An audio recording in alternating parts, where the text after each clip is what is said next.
This is A's Cast Live, your comprehensive look at the Oakland Athletics. And the pitch is swung on, hit the right field, hit deep. Whitefield going back at the track, over his head, and over the wall. Do you believe that? And 29 other MLB clubs. Ramirez with a drive to deep right, away back, goal! Go Hayes gets a bomb out there by the Rocks. And boy, oh boy, this third inning is now showtime. It is a Judgian blast. All rise. Here comes the judge. Join us as we take you inside the baseball universe, from humidors to spin rates to game-changing moments. We have you covered. Spend your afternoon with us next from the town, only on A's Cast Live. Here's Chris Townsend. Good afternoon, everybody. Welcome to A's Cast Live, and it's official. We are in the off season. I got to tell you, as much as I love the season, and that's what we live for, on this show, I do love our postseason shows. And it allows us to do a lot of different things because during the regular season, you got to stay on point. It's always about the team. It's about certain things in baseball. It's a lot about games, and that's the way it should be, but it becomes a lot of repetition. Here, once we get to the offseason, we can go in a lot of different directions. You get to explore a lot of different things. You get to look to see how these teams are built, how the GMs, the presidents of baseball operations, how they conduct their business. We'll be down in San Diego for the winter meetings. We'll be heading to the Valley of the Sun for spring training and fantasy camp. I really like the offseason. You get to learn. And you get to learn because there's a lot of stuff that gets put out there, whether you're doing it with your eyes or your ears. There's a lot of stuff put out there that you get to learn about the game. And we're getting back into a regular offseason because we haven't had a regular offseason in a while. The last regular offseason we had was 2019. Think about that. It's going to be 2023. There's been a lot of stuff that's gone on, whether it's been a global pandemic, it's been a lockout. There's been a lot of things that have happened in Major League Baseball. And we're finally going to have a normal offseason. And I think our show really shines. It shines during the season, but definitely shines during the postseason and during the offseason, I should say. And probably the number one reason is everybody is transitioning to something else. Everywhere you go, it's going to be football. I get it. Worked in the NFL for years. I understand how big the monster is, the National Football League. You're going to be having Warriors. Warriors are king in our market. They're struggling, so there's some interest. Oh, my God, what's going on with this? What's going on with that? It's not Draymond's fault. Should they trade Draymond? You're going to have all of that. You're going to have, well, unfortunately, we would be talking maybe a good hockey season, but Cody's Sharks stink. And as long as they stink, they'll be his Sharks. And where do you get baseball? Where do you go? I mean, there really is only, the way I look at it, if you want consistent baseball throughout an offseason, you've got MLB Network, you got Sirius XM, they're channel 89, MLB Radio, they're on satellite, so I have no idea why they call themselves radio. And you got us. We're literally one of the only options in our sport, in all of baseball. We're one of the only options that goes year-round. So, obviously, you look at the set here, we're going to be doing a lot of A's, but we're also going to be doing a lot of the other 29 teams. We cover this sport like a Snuggie. Look at what we got today. Julian McWilliams from the Boston Globe. Got news coming out of Boston. We got the voice of your Oakland Athletics, Ken Korach. So Julian McWilliams, brother, Julian used to cover the Oakland Athletics for The Athletic, and now he covers them for the Boston Globe. Ken Korach is going to be here at 2:30, the voice of your Oakland Athletics. The great Sarah Langs from MLB.com and MLB Network at 3 o'clock. And then, Cody, are you sure Geoff Blum's going to be sober enough to do this interview today after the Astros have had their parade in Houston through downtown Houston? So Blummer was originally supposed to be at 2:30. He texted me and asked to push back an hour because he's being on TV. He's one of the TV hosts for Houston's coverage. So Blummer's down there he's our boots on the ground in Houston. So if he's he's not on a float drinking. No, he's actually working. I think it's for ABC Houston. So if Blummer's not here at 3:30, that's on him for not being here because he asked me to move back. I will not blame our good friend, the Cal Bear, the World Series hero, Geoff Blum, if something happens and he's not able to make the show today. We'll just say, in theory, he's supposed to be here. A lot goes on. I mean, I hosted a parade on the radio side for the Golden State Warriors as I was sitting in front of the stands as the parade was going on through Oakland. I was sitting there with Matt Steinmetz, and we were in front of all the empty seats. We were in front of the empty stage, and I was throwing it to all these different locations. It's crazy. Parades are absolutely crazy.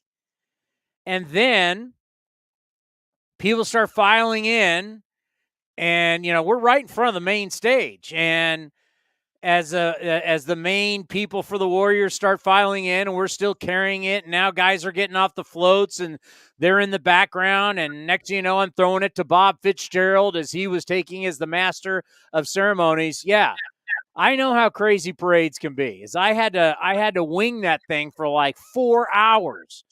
It was crazy. So if Geoff Blum makes it, it will be a treat, as the Astros are your World Series champion. A couple of thoughts on that. I don't think anybody outside of Houston is thrilled about it. Everybody I talk to. I mean, it is what it is.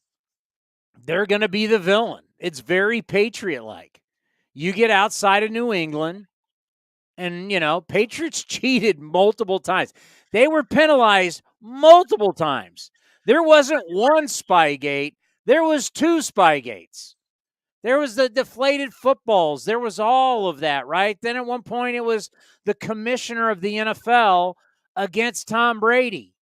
Is the commissioner still against Tom Brady, Cody? I don't know if that's changed, but we don't hear as much about it. But he was at one point, yes, and Bob Kraft and Belichick. A comeback of the ages yesterday in a horrible football game between the Buccaneers and the Rams. But in the scenario, no timeouts, out of time, down 4 to 8 points. Teams were like 5 for like 495. And the great Tom Brady, even at age 80, brings the Buccaneers back for a win. It was unbelievable. But that's kind of like, the best way to put it is, the Astros are like the Patriots. You have this greatness. I mean, obviously, the Patriots' greatness is far bigger than the Astros with all the Super Bowls. But outside of New England, nobody likes them. And I know that for a fact. Nobody in the league likes them. There's a lack of respect. And that's why, sometimes when you hear people say Bill Belichick's the greatest football coach of all time, there's people who roll their eyes in the league. They really do.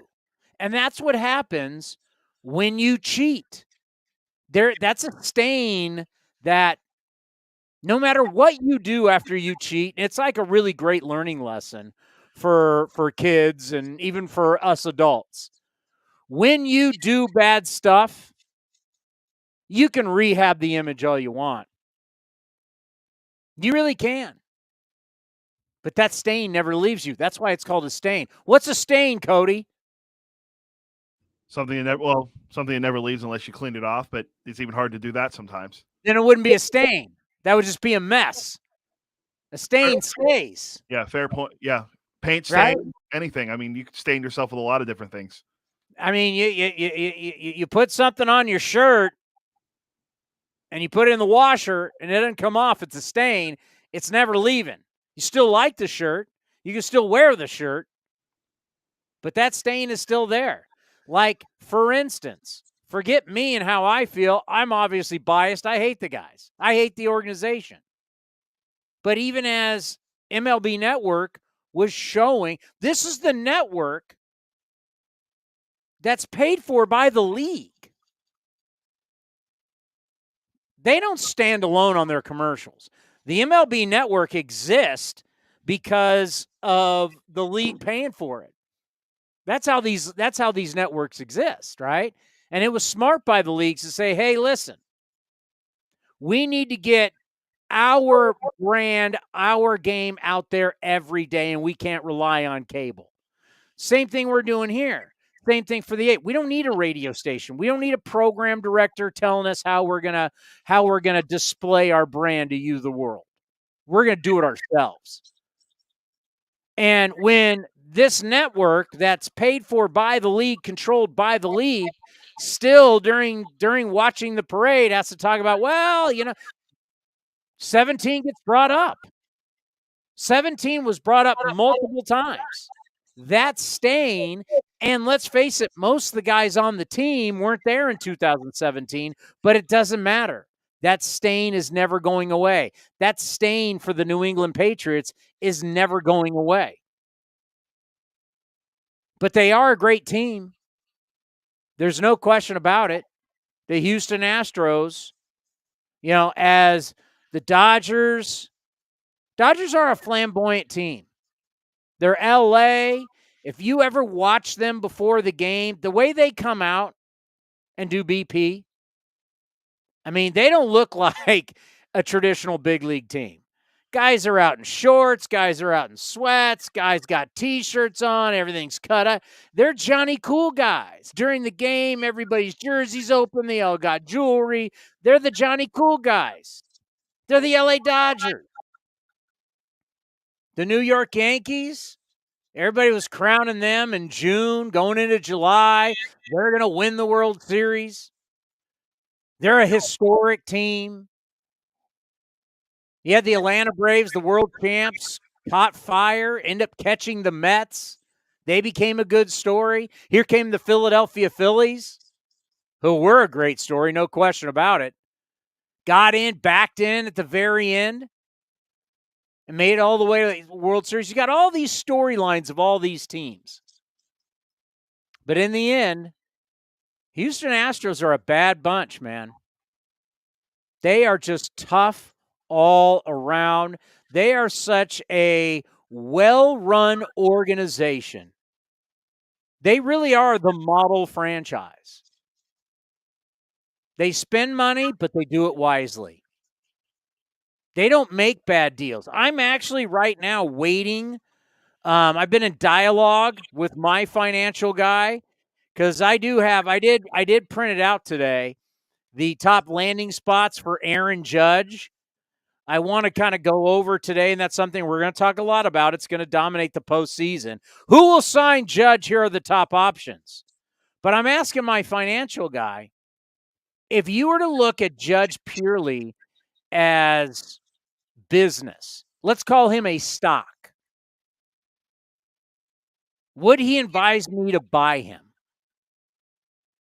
Would you buy a stock at an all-time high when in the future that stock's going to go down? How much are you going to make on it now? Is it worth it now? So I'm waiting for that answer, but he is slow to get back to me. I'm not one of his big clients. Do you see what I'm saying with that, Cody? I mean, you're a big inside trader in Wall Street. Would you be buying a stock? Like, if you're a team, like all these teams are talking about, I'm not going to be underbid. I mean, you're buying a stock that's going to be 31 when the season starts next year. Not 30, not 29, 28. He's going to be 31. And the best year he just had is probably last year. Because I can say that is because no human being that's clean has ever repeated a year like this. Nobody. You've had guys have their best years. Nobody has done back-to-back. Not even the dirty guys. McGuire didn't repeat it. The only guy that actually really repeated 3 seasons was Sammy Sosa. Bonds never even – what was up? Bonds, the next highest total Bonds got after 73 was what, 47? I think his career high other than the 73 was 49. 49? Overall. I think it was 49. I could double check, but yeah, it's not 50. He never hit 50. No, he never hit 50 until he hit 73 in 2001. That was and then never hit 50 again. So that's my point, right? I'm looking at right now. Bonds' career high prior to that, was 49 the year before. He hit 49 in the year 2000. You know what? Let me fact check myself, even though I didn't look it up. Babe Ruth would be the only human being that had some years like, because Babe Ruth had 59 home runs and also had 60 home runs. And obviously, I don't think hot dogs, booze, and women were considered PED. Does that famous UCLA Olympic Testing Center, I don't know the exact name of it. I apologize to all the Bruins out there. But UCLA is in concert with the IOC and the Olympics and drug testing and all that. I don't think they ever put like steak, hot dogs, women, and booze on the banned substance list. Is that correct? I believe you are correct, and I'll give you the numbers. Ruth hit 54 and 59. Then he had a down year of 35. Then he hit 41, 46. Then he only hit 25. Then it was 47, 60, 54, 46, 49, 41. And then as he got older, it went down 34, 22. So Ruth did it, but I don't think there are any banned substances. Now, there are substances from what I understand. Do you know how big Babe Ruth was? After a World Series, I don't even know. I just know the story. I don't know where they were. I don't know what town.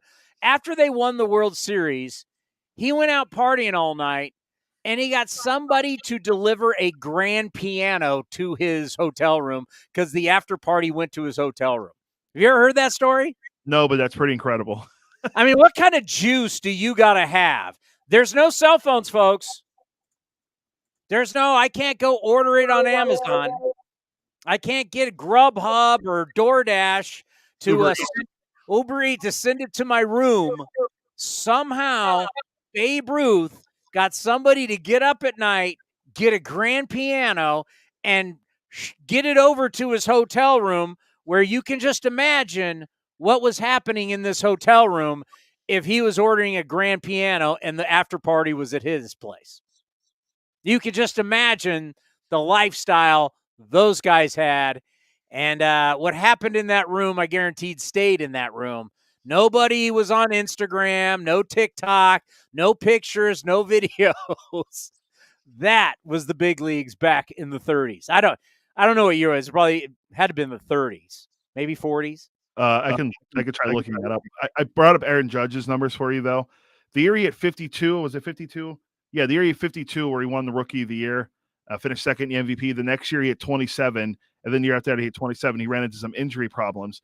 So this year when he hit 62, he's not an Iron Man. There's no doubt. And now you're talking about getting into his 30s. So the question: would you buy the stock? As of right now, and you ask that question, and we look at it, I wouldn't. Because I know how high the stock is, and we know the track record of guys that wait for it, sign big deals after they turn 30. They don't work out.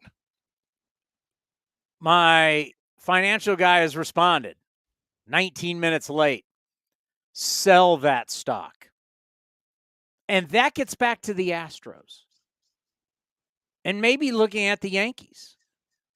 But that's get back. So A's fans, this is the franchise we are chasing.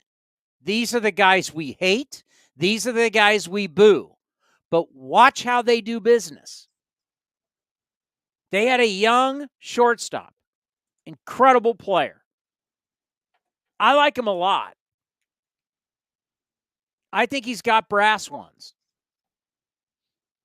And I respect that he's out there and it's money, money, money. Where do you got to go? What do you... If you want to buy Carlos Correa, you got to go to Dior. Is that what it is? Dior, yeah. All right, Gucci, whatever you want to go to, Louis Vuitton, wherever you think you got to go to pay for him, you go to pay for him. I respect that. I mean, he's out there saying, I'm young, I'm talented, I'm great, I deserve to get paid. The shrewd baseball moves, not cheap, like we will talk with Julian McWilliams. Boston seems cheap. And I got to tell you, Boston looks horrible with Dave Dombrowski getting back to a World Series. But Carlos Correa, I don't see the Astros looking cheap. The Astros go out and do what? Gave money to Altuve. Boom. That's a winner. Gave money to Bregman. That's a winner. This Yordan Alvarez kid is a pretty good little player. Go out and give him money. Hey, we got a chance to pick up Justin Verlander. What does he cost? Bring him in. But Correa, they looked at and they went, Does he always, does he got brass ones? No doubt. But you know what? We can replace him. It's good business. We got this Pena kid. I don't know, Cody, if you heard of this Jeremy Pena kid, but he just won the World Series MVP and the ALCS MVP while allowing Correa to leave. Can we now look at that, call that a good business decision? Pena, the first rookie position player to ever win the World Series MVP, joining a list of the other two guys were pitchers. One of them was Livan Hernandez. He was awesome in the postseason. Livan Hernandez in 97 was the World Series MVP? I believe he was. It's sad I saw. Let me fact check myself to make sure. Did sure. Eric Craig umpire every game in that or what? Because I'll never forget that against the Braves was the worst strike zone. I wish I would have had that strike zone when I was pitching. Baseball Reference says he was the World Series MVP, but of course on there it doesn't tell you when. Yeah, 97. Yep, 97. He was the World Series MVP. I have it. It was him, and it was another pitcher when they won it. Let me just pull it up because I would Jeremy Pena. I guarantee it's not a modern day guy. It was Larry Sherry in 1959 was the other one. So it was Larry Sherry, Livan Hernandez, and now Pena is the first rookie position player to win the World Series MVP. He's also the first rookie shortstop that hit a home run in the World Series, which is also crazy. Derek Jeter had a good series. Well, that would have been, 95? Yeah, 95. God, we're getting old fast. Larry Sherry in 1959. Who won it in 1959? Let's take a look. Like, Jeter didn't play in the World Series in 95. Wasn't that the Braves and Indians? Because they won in 96. 96 then.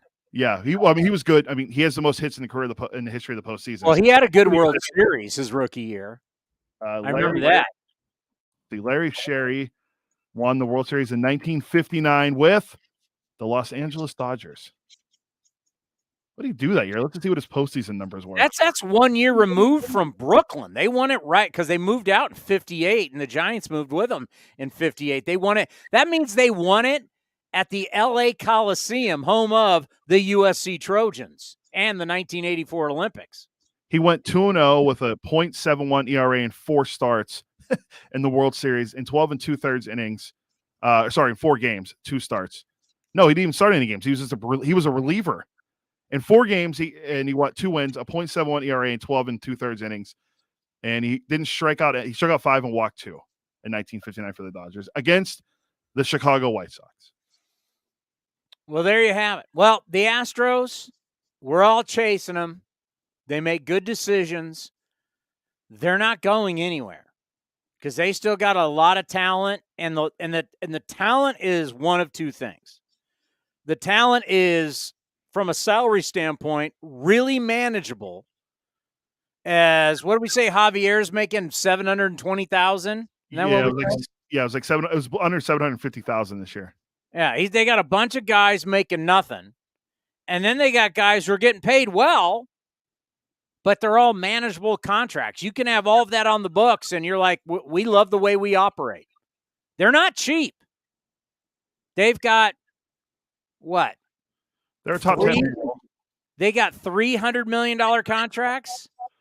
Altuve, Bregman, and now Yordan Alvarez. Yeah. Right, and then you kind of look at Verlander, and I know he can opt out, but if he doesn't opt out, $25 million, whatever I don't see him leaving. So whatever he makes, it's like another $100 million contract guy.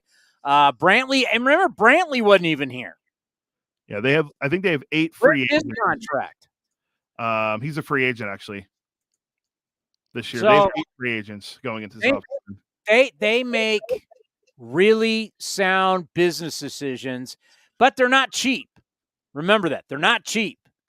And that's who we're all chasing. So, and then I don't know how to look at it, because Cody asked me this question before we get to Julian McWilliams. Are they a dynasty?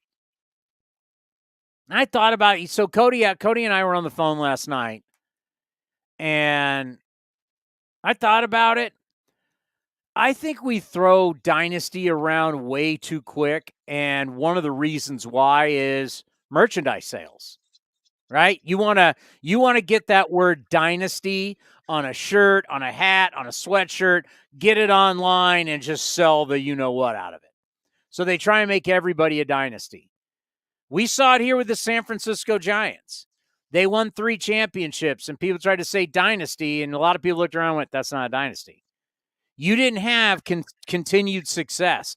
Vida Blue, who at the time, our Vida, was getting paid by the Giants, he said on NBC Sports Bay Area, it's not a dynasty. You don't win back-to-back. Plus, you don't even go to the playoffs in between. Not a dynasty. I agree. Not being a hater, I just don't think the Giants were a dynasty, especially when there was only 2 of the players played in all 3 World Series. That to me is not a dynasty team. You got 6 straight ALCS. You got 2 World Series titles. You got to win more than two championships to be a dynasty. Like when you've got what Tom Brady and the Patriots did, when you got like what let me give you a great idea, give you a great sense of what the 49ers did back in the day. The 49ers for what? 14, 15 straight years won at least 10 games a year in the NFL, which is unheard of. And they were in the playoffs every single, I think it was 14 straight years. And they were in the playoffs 13 out of those 14. And the one year they didn't make it, they won 10 games. How about that, Cody? Win 10 games, you're not in the playoffs in the NFL. Yeah, it's like when Brady got hurt, Castle took over and they won 11 and they didn't make the playoffs. It's unbelievable. It's unheard of. So the 49ers 14 straight years win at least 10 games. In the playoffs 13 out of 14 years, and they won 5 Super Bowls. That's a dynasty. That it's a prolonged. If you look at the problem with the definition of a real dynasty lasts for decades, right? But in sports terms, you've got to have prolonged success. You've got to have championships. And you can almost say where the 49ers is that you had 2 different head coaches that took you through that. It was a prolonged deal. Like, you can't say the Chicago Bulls weren't a dynasty, but it's almost like theirs didn't run long enough. But they won 6 titles, so you look like an idiot by saying it wasn't a dynasty. But you almost needed somebody to come on board, Phil Jackson gone, Michael Jordan gone, and continue to win. That's really what makes you a dynasty, right? Tom Brady and Bill Belichick have to be gone. I mean, they tried to call the Spurs one, like the Warriors. Are the Warriors a dynasty? If we're throwing it out easy, yeah. They've won 4. Oh, the Spurs could be considered one. They won 5 titles. Their run of success has been incredible with the same guys. Well, not now, but when the one they won on was pretty incredible. Once again, same guys. Dynasties are really long. Like UCLA basketball was a dynasty because you turn the players over every year. You have different guys winning titles in different decades. That's really what a dynasty is. Another one that we forget about because it's hockey, but the Red Wings of like the late 90s all the way through, they were really good. So you're too young. Montreal Canadiens are a real dynasty. The Islanders and Oilers were pretty good too in the 80s. The Islanders were a brief period of time. So were the Oilers. How many Canadians won 24 Stanley Cups? Yeah, that sounds about right. Right? That's what so that's why it's tough to say, because like what you said is kind of like what I'm talking about. Let's throw dynasty on a T-shirt and call them a dynasty. Like the Islanders in the 80s won what, 4 out of 5 or something like that? Yeah, it was in the early 80s too, I believe. They didn't win before and didn't win after. They had a brief moment in time. The Oilers with Gretzky and Messier and those guys, brief moment of time. Paul Coffey. Yeah, they were good. By the way, Julian's here. Let's see what Julian has to say. You understand what I'm saying? The 49ers won 4. The Yankees have been to the playoffs 24 times in the last 28 years. I have some numbers on the Astros too that I saw in an Athletic article that we can go over after. This is what their winning percentage on it, where it computes to everyone else. But I'm going to add Julian to us. Let's see what he thinks. Well, they got some big news going on right now. How you doing, my friend? How are you? What's going on, fellas? I'm well. How you guys doing? Well, we're having to dive. Dogs. So what? In the background, my dogs in the background are just killing me. I had to kick them out. Oh, we love dogs. That's the beauty of this show, is that it's real, my friend. Who knows? You could have a baby. You still got, how many kids do you have now? Oh yeah, I got one. She just turned one, actually. Oh yeah, you could have your child. No problem. That's how we roll. I mean, I'm just, trust me, it gets a lot easier. I got kids in high school, so I don't have to see them all day. It makes it real easy for the show.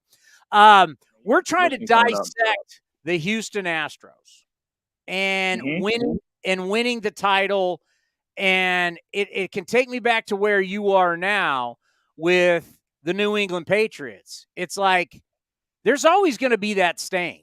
And I can tell you, around the NFL, people always roll their eyes about the Patriots. Their greatness, they got the rings, but there's always that stain. Now, I'm not going to say the Astros, I'm not going to compare their greatness to the New England Patriots. That's silly. But it's kind of the same thing. Do you see it that way? Yeah, they won a title. Yeah, they won a second one. But there's always, in your mind, there's always going to be a stain. 100%. I mean, you can't take away the 2017 season. I mean, it doesn't say, oh, because they won the title in 2022, that now the title in 2017 is now legitimate. I mean, that'll be stupid to even, insinuate that. And I'm seeing them throw around. I saw Josh Reddick, former A, obviously tweet dynasty and stuff like that. It's like, come on, man. I mean, you won. It's what is it like? One asterisk title, and so basically 2 titles in 6 seasons. Basically, if we were really talking about 17, 18, 19, 20, 21, 22, and then one of them has a huge asterisk to it. So essentially, you can say they really won 1 title. Now, granted, they're an awesome franchise. I think they are what people say the Dodgers are. I think the Dodgers have been hugely overrated by us, by the media. Right? They're the team of the century. They're this, and they get bumped in the DS, lose to the Braves last year. Obviously, the Braves went on to win it. However, when you're looking at a dynasty, it's really, really, really hard to win, and it's a reason why you really haven't seen a repeat champion, or you haven't seen a repeat champion in baseball since the Yankees of the 90s, and I don't think you really will see one. So. To call them a dynasty is really, really tough, because it's just, I think you got to win more than 2 titles in 6 seasons, and really 1 title in 6 seasons in my eyes for you to be a legitimate winner. Yeah, you're so right. The MLB notes that we get before every game, and it's for all the games, and like the Yankees in June when we were there, or just historic, and no one's done this since these previous Yankee teams, and they're going to win it. People were crowning the Yankees in June. By the end of the year, the Dodgers and their run differential, it's so historic. And when you look at the way the Astros are not cheap. They spend money, but they do it wisely, and they're smart with all their signings. They've been smart with their international signings. I agree with you. If you looked at, okay, how do you want to run your franchise? Technology, you're still scouting, but you put such a premium on technology, they spare no expense on technology. They are the true firm believers on spend as much as you can to make our players. They've got the high-end cameras at every level of their ballparks. I think you got to say, Julian, they are the model organization.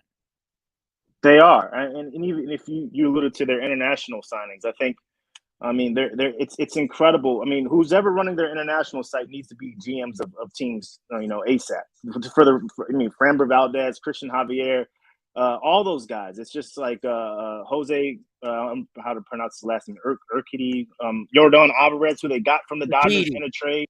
Yeah.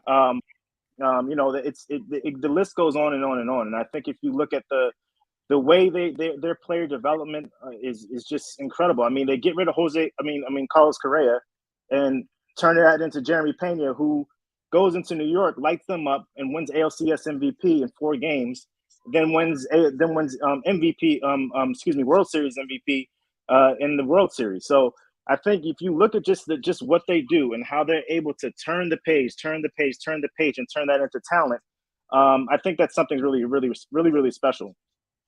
You know, one thing that kept being brought up in the World Series was Dave Dombrowski and his ouster in Boston.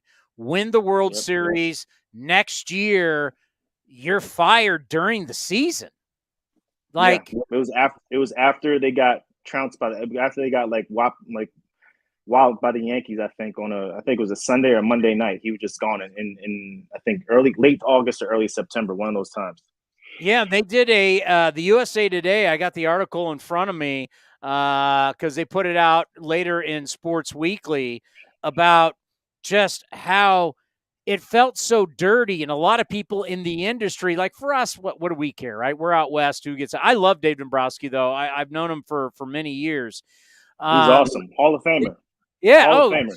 No doubt. And it's like, and he doesn't get enough credit. He does not get enough credit. I mean, the guy is incredible. If you want a guy to build a winner immediately, that's the guy to call, I think. He just his trades, and it's not even the trades he acquired JD Martinez and David Price. Those are the obvious ones. But if you look at the World Series MVP that year, Steve Pearce, who he got in that trade, in it via trade, he ended up winning World Series MVP. Brandon Marsh for the Philadelphia Phillies this year. He ended up getting him from the trade for the Angels to upgrade their defense. So he's a baseball guy. He's been in it for a long, long time. And I really don't think he gets his flowers enough in this industry. This article talks about how he was so hurt. And one of the reasons why he didn't go to the Phillies is he had gotten a job with the Nashville Stars. Our own Dave Stewart is going to get a baseball team in Nashville. They brought him down there to be a consultant. And then once baseball really gets going, for him to take over the operation. And then here comes the Phillies trying to get him. And then finally he says yes. But he was hurt by what happened in Boston. What was said, I know it's moved on to football season. It's the Celtics and the Bruins and everything back in New England. But how much talk about Dave Dombrowski, his ouster, what Chaim Bloom hasn't been able to do in Boston, and now you're watching Dombrowski build another team going to the World Series. How much was that brought up? It definitely was. And I think if you talk to some people, even within the Red Sox, they were genuinely happy for Dave Dombrowski. They're like, look, this is who he is. Like, this is what he does. Like, this is a guy that's a baseball mind. I mean, I go back to the trades of like Steve Pearce, even Ian Kinsler that they got on that route on that 2018 team. So he's able to see the game in a different way. And I think if you look at sort of what he's built in Philly, and granted, like they got there and they got hot at the right time. That wouldn't be my pick to win a World Series. Be in the World Series again, if I were to pick a team. However, he got them there, and he's been doing that with his model for decades now. If you want to talk about a singular dynasty, if you want to talk about a person who's been able to adjust with times and still keep his model in place, it's Dave Dombrowski. Just what he's done in Detroit, what he did in Florida with the Marlins, what he did with the Red Sox, obviously after they couldn't get over the hump with Ben Cherington, who kind of had a little bit of a similar mold to Chaim Bloom, the process. So when does it become about results and winning a World Series? Well, Dave Dombrowski came in there and did that. So if you're looking at the totality of everything, I think if you see, the Red Sox are like, yeah, like this is something, if you speak to anybody within some of the people within the organization, they'll say, yeah, like this is what we expected Dave to do, right? Like this is what he does. This is what we expected him to do. And it puts, I think, in some way, it puts a lot of perspective, puts a lot of more pressure in some sense on Heim to like, hey man, you got to get something going. You got to get something moving, right? I mean, you look at this, not to play a comparison or anything, but this is a guy that's been, he comes over in his second, third year, and they're in the World Series. And Heim Bloom, they've had second to, last place finishes in the division in his 3 years here. So, I know the owners talked about long-term sustainability and wanting to build that sustainable winner. He hasn't done that yet. Heim Bloom, the wonder kid from the Rays, came in 2019. I don't even think is he even 40 yet? I think he's pushing. He's probably like 38, 39, maybe somewhere around there. So he's a wonder kid. I think he got a job when it's like 36, 35, 36 or something like that. Yeah, he's been known as, one of these smart kids, reinvents the world, what he did in Tampa, and now he's, for some reason, Boston, we gotta stop spending as much money in our farm system. I'm just wondering where we are now, and Xander Bogaerts, I don't know what he opts out of 3 years, $60 million. Big names, I think Mookie Betts is the one that really comes to mind that is no longer with the Red Sox, letting a star. Where are the Boston Red Sox with Heim Bloom after watching Dave Dombrowski get to another World Series and watching the Boston Red Sox, highest price tickets in the game? They make a ton of money, but they're being run like the Tampa Bay Rays. Where are we? Dave Dombrowski aside, I think even after the season, after they got bumped, I think it makes Heim's seat a little bit warm. I think this is a pivotal season for him. And I think if he doesn't get it done, there's a chance. I think there's a strong likelihood that, he might be out as general manager. And Heim's a guy that I like. He's honest. He tells you he's always available. He's always professional. However, we're in a results-oriented business, and you have to keep it, real in a sense in terms of just seeing what's there, and the results have not been there. I go back to even 2021 season, they sort of ran into this winning streak, and people talk about Kyle Schwarber. They loved Kyle Schwarber in Boston, right? And the thinking was like, okay, you got one more year of JD Martinez, but this could be the perfect guy to move over into this position at the DH spot and be your DH for years to come. They didn't want to give him they didn't want to give him the money, so he goes and signs with Philly. And not only he's not their DH, but he's playing the outfield at Fenway in a big ballpark, playing the outfield at Fenway Park in left field. It's a little bit easier than a lot of other ballparks. You can sort of protect outfielders that aren't necessarily that good in the outfield from themselves because of just the short, the short range from home plate to the Green Monster. So this is a pivotal year for Heim. You look at he got rid of Hunter Renfroe, got Jackie Bradley Jr., tried to upgrade the defense, and Hunter Renfroe goes out there and hits 28 home runs or 29 home runs. They end up DFAing Jackie. They let Schwarber walk. Well, Schwarber leads the National League in home runs with 46 home runs this year. So, and the Red Sox, I think, ranked 20th in home runs. They could not string together any of those huge runs that they needed. So he's had a lot of misses this year. And I think if you look at things and you look at the perspective of how ownership wants to be run, they don't want to necessarily break the bank, even on the Red Sox. I think they should break the bank, but they don't want to be in last place every year. That's not what they signed up for. So I think it's made Heim's seat a little bit warm going into 2023. What are they going to do with Bogaerts? I think they get something done. I think ownership sort of stepped into it. Now, I will say this. Had they made the playoffs this year and made some sort of run, I think Heim would have been in a position to sort of flex his muscles a little bit and say, no, I'm going to go this direction, go that direction. Now it's like ownership's like, like we cannot let this guy go because, in reality is I don't know if Heim will be here next year. That's a huge reality that the Red Sox might have to face. So if you're looking at it from a perspective of a linchpin person in an organization, linchpin player in an organization, leader in the clubhouse, it's Xander Bogaerts all the way. And he's intimated on numerous occasions throughout the season that he wants to be in Boston. It wasn't like Mookie, where Mookie was trying to get his total value for the dollar, and didn't matter if he was in wherever. He wanted his value, and I respect that. Xander was a guy that said, no, I want to be a part and immersed in Boston. I am Boston. And I think that resonates with the fan base in a way that, it didn't necessarily resonate with the fan base with Mookie, because Mookie wanted his dollar amount and give it. Granted, he got it from the Dodgers. You got to respect that. But Bogaerts is a hometown kid. He's from Aruba. He's really no frills. Just kind of lays low with his family all the time. If you want a guy to represent your organization and represent it the right way, it's Xander Bogaerts. So it kind of sounds like what we're seeing in smaller markets, but this is as big a market and as big as a team as any team really in American professional sports. I mean, the Red Sox are huge. It sounds like they've got somebody running their front office that it really becomes about him in the front office, about always wanting to win because of him and his moves. And I put the puzzle together, and we're really getting a sense this is what Dave Dombrowski isn't. Dave Dombrowski is all about winning a World Series. What we're finding is we have a lot of executives that want to make these moves, and they want to build teams, and it's about them. So when the credit comes down, how did they win? It's, oh, look at all these moves and how smart we are, and it's not about star players and spending big money. But when you're in Boston and you're charging those prices and you need television ratings, you need some stars. Like, what the hell's the problem? Boston Red Sox are about having star players.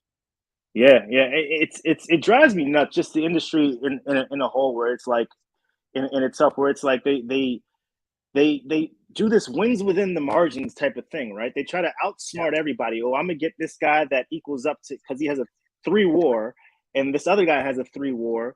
Xander Bogaerts has a 6 WAR, so I'm gonna get these 2 guys and it's gonna equal up to Xander Bogaerts. It's like, that's not how it works. Or I'm gonna try to get this guy from the waiver wire because we like the way his splitter looks on the X or Y axes. Like, it's like, we can get underneath the hood. That's the saying. That's the buzz phrase for me.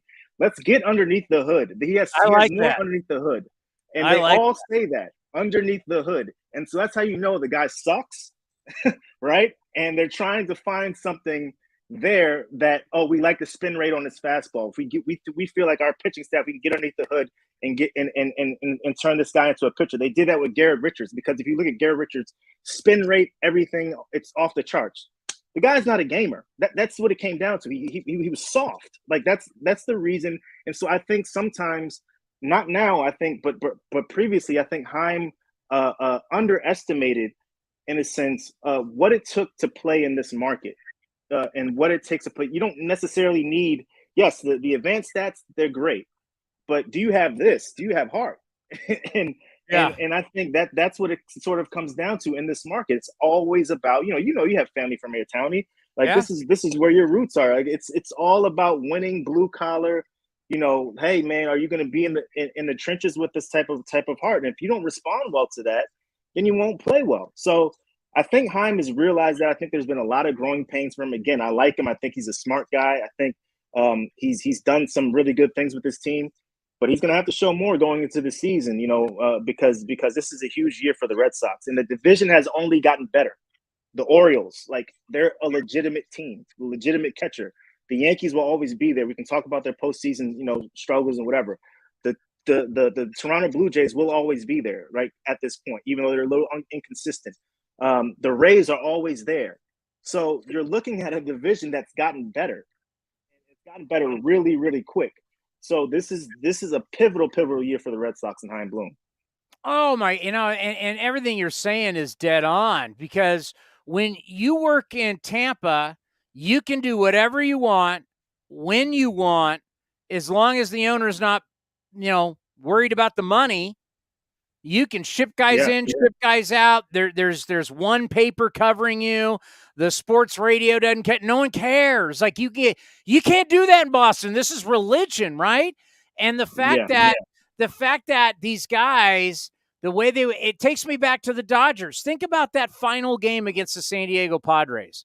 3 out of the 4 relievers that they had in were guys making $750,000 or less. Here you are, the Dodgers, with this huge payroll.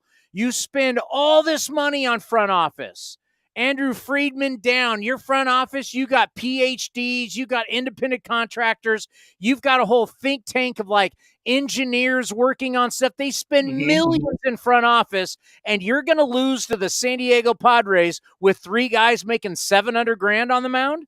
It makes no sense. Pull out your starter who was dealing, by the way. Like they're relievers for a reason, right? It's because they're not good starters. And over the course of a 162 game season plus the playoffs, a lot of times you see them sort of those relievers sort of regress a little bit. So that's why it's so important to have starting pitching. And we've said it all season. I think these front offices really try to outsmart everyone and like kind of you said, be the smartest person in the room. And in a lot of ways, it backfires. And you're starting to see teams now, whether it's the hiring of Bruce Bochy or bringing in Dave Dombrowski or Bob Melvin, obviously, in with the Padres, or Rob Thompson with the Phillies. I think you're starting to see a little bit of a shift where teams are saying, okay, it's important to have that little bit of a human element in this too, and that's why I think it's so important for a person like Dusty Baker to win, the World Series, is because not only is he, I think, a really brilliant manager, but I think he has a pulse, a feel for guys that a lot of people in baseball don't have. And I think that was a part of his game or part of his coaching and managerial skills that was sort of casted away and casted aside and left him out of a lot of jobs. So now I think you're really, really starting to see a shift back, to that type of culture, because I think it's important. I think it's important for player development. I think it's important for just keeping the morale up. And obviously you're seeing it with guys. I think, even Snichter winning last year, that's an old school guy with a lot of baseball. He's forgotten more baseball than we've ever learned. So I think you're looking at guys now, seeing the value and saying, okay, it's worth having guys that have that little bit of feel with them too. It's a great point. I mean, just look in the postseason. Here you're talking about Dusty Baker, the oldest manager ever to win the World Series. Rob Thompson on the other side is no spring chicken. Bruce Bochy coming in, Bob Melvin in playoffs, Snitker in the playoffs, Buck Showalter. We were at a point where everybody wanted to go young. The guys got to understand analytics. They got to understand what the front office. It was all about the front office and forgetting about the players. Now we're getting back to, as I always say, you need leadership. Somebody's got to sit at the front of the plane. Somebody's got to sit in front of the bus. Someone's got to lead this team. Someone's got to deal with these men. There's problems on the field, off the field. They're dealing with stuff. Somebody's got to be the mature voice in the room. We all know that from our lives. That person that you can go to, that you can trust, is just not some young guy who's getting bossed around by the front office. You're not going to trust that guy. You're going to trust a Dusty Baker. I know you got your finger on the pulse of New York and the Yankees. Look into that crystal ball. This is going to be a crazy offseason for them. Doesn't look like many changes so far. How do you see it? Yeah, they're arrogant, and I think that's what sort of I think Cashman has sort of in some ways lost his fastball. I think if I were I wouldn't say if I were owner, but like I think there needs to be some change at the top, and I think it kind of starts with him. Obviously, I don't think that'll happen. And I think he's sort of the guy that's sort of gotten swooped in by this entire process thing, right? I think I used that word goes back to the process of Isaiah Kiner for left for your shortstops. Like, well, we thought he did a real good job this year, despite the errors he made, because he had a good process. If you have a good process, and it's like, dude, like, kill me with the process stuff. Like, it's crazy. It drives me nuts. Like, stop. But if there was any season though that I think that told them, oh wow, like we're not close to these guys, it should have been this year, right? Not only do you lose and not only do you lose, but you lose in 4 games. You get swept. You lose at home. You lose those games at home. You don't even make it to a game 5 at home. And before they can say, oh, we lost in game 6 at Houston, we lost in game 7 at Houston, we were 2 games away from the World Series. You're way off. And so I think there needs to be change there at the top. I don't think there will be. But when you get to postseason baseball, I think their approach at the plate, particularly, and granted, they were missing LeMahieu and Benintendi, which were huge bats for them. But I think you're able to pitch them a little bit better. I speak to players from the Red Sox, the players around the league. They're like, yeah, like they're one of the easier lineups to pitch to game plan for because they have all the same guys. Wow. And so, and if you look at their lineup, it was very, very like similar to 2021 or in 2021 rather, it was very, very right-handed dominant. And you're looking at Judge, Stanton, Torres, and it's like, okay, like outside slider, expand up, expand down. It has no really Donaldson.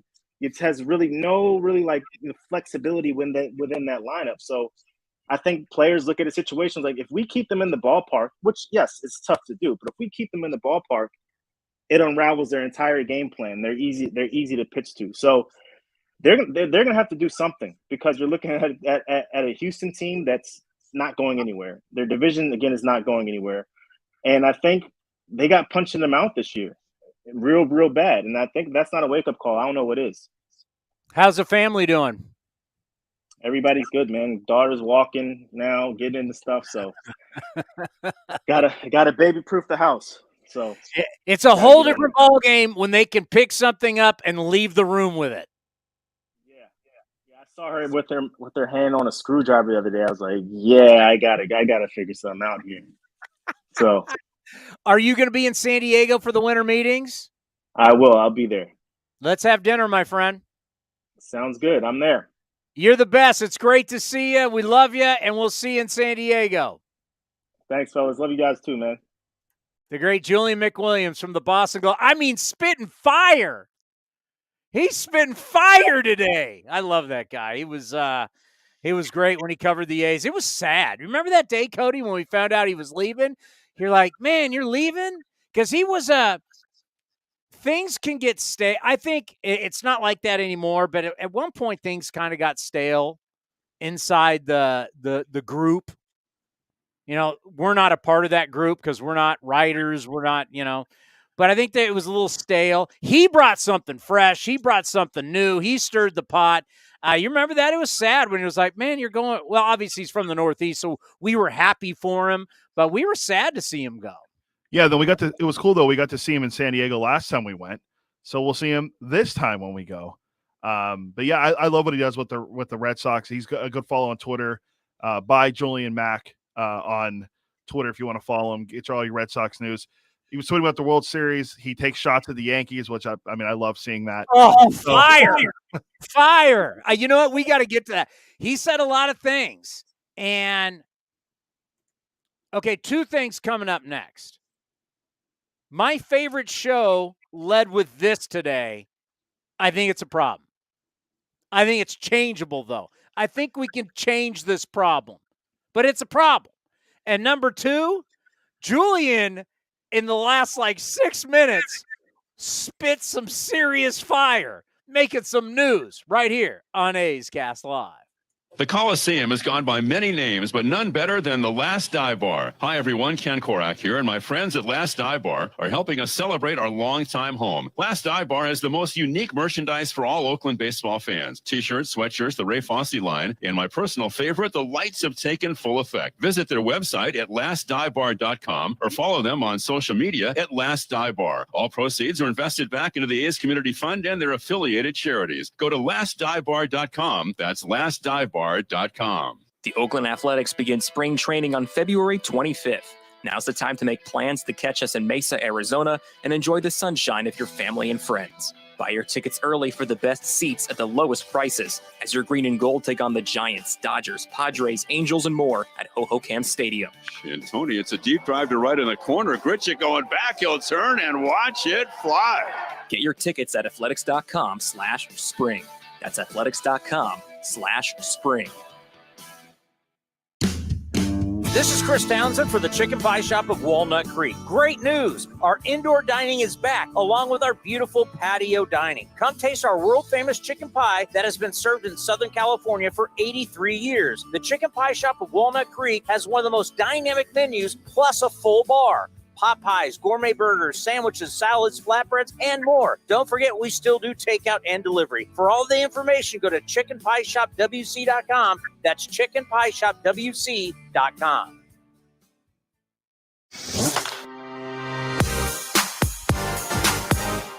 Senior writer for MLB Pipeline Jim Callis stopped by A's Cast Live and discussed the prospects he likes in the A's farm system. I like Ken Waldichuk. I think he's a little unheralded. I think Tyler Soder, like Shea Langoliers got there this year. I really like Shea Langoliers. I think having Shea Langoliers makes it easier to let Tyler Soderstrom do what he does best, which is hit. And it's always tough when you have a really offensive-minded catcher like Tyler was, where if you catch him, it detracts from his hitting because of the time you have to devote to catching and then the physical toll.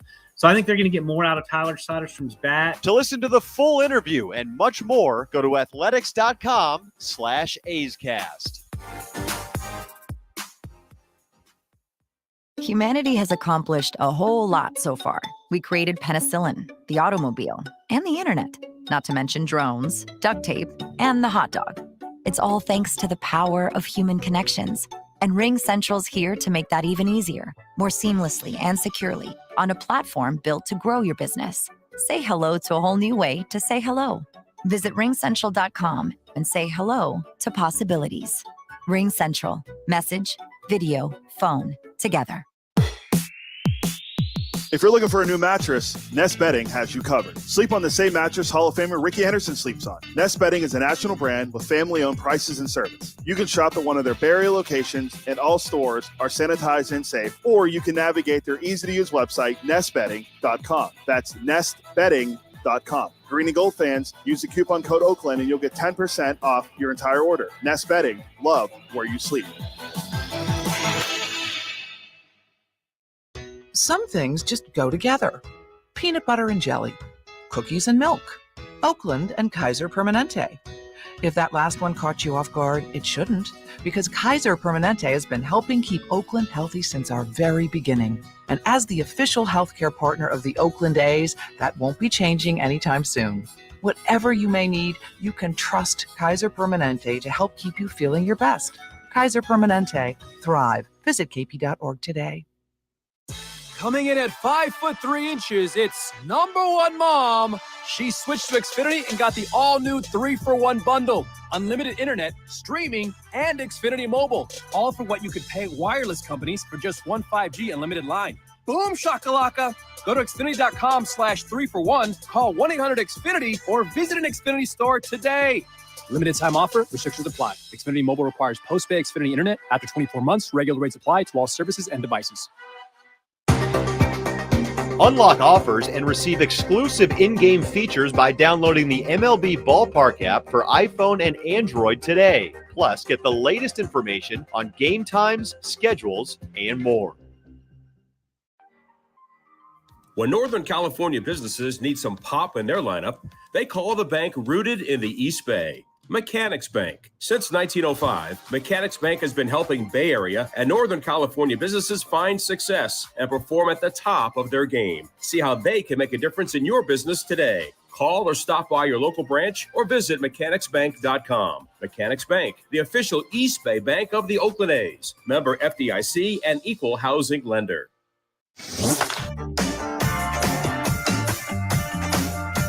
Martin Gallegos of MLB.com stopped by A's Cast Live and laid out the plan to build the next core of players for the A's. In terms of getting more competitive towards next year, you hope that, some of these guys who got called up this year, like Shea Langoliers, Nick Allen, Jordan Diaz, some of these guys, take that next step next year, have their full year under their belt.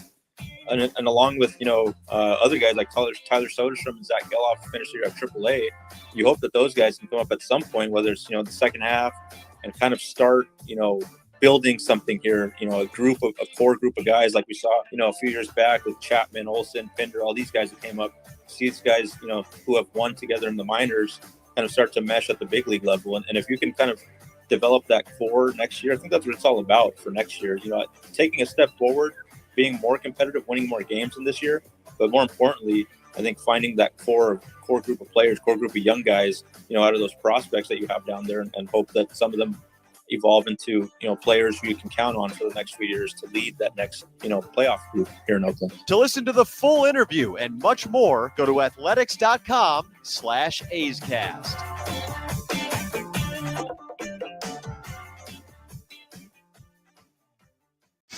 A's Cast Live continues from the town. Here's Chris Townsend.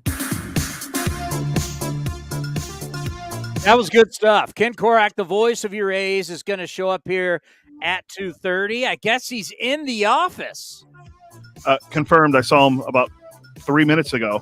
He came in to say hi. Ken Korach doing in the office?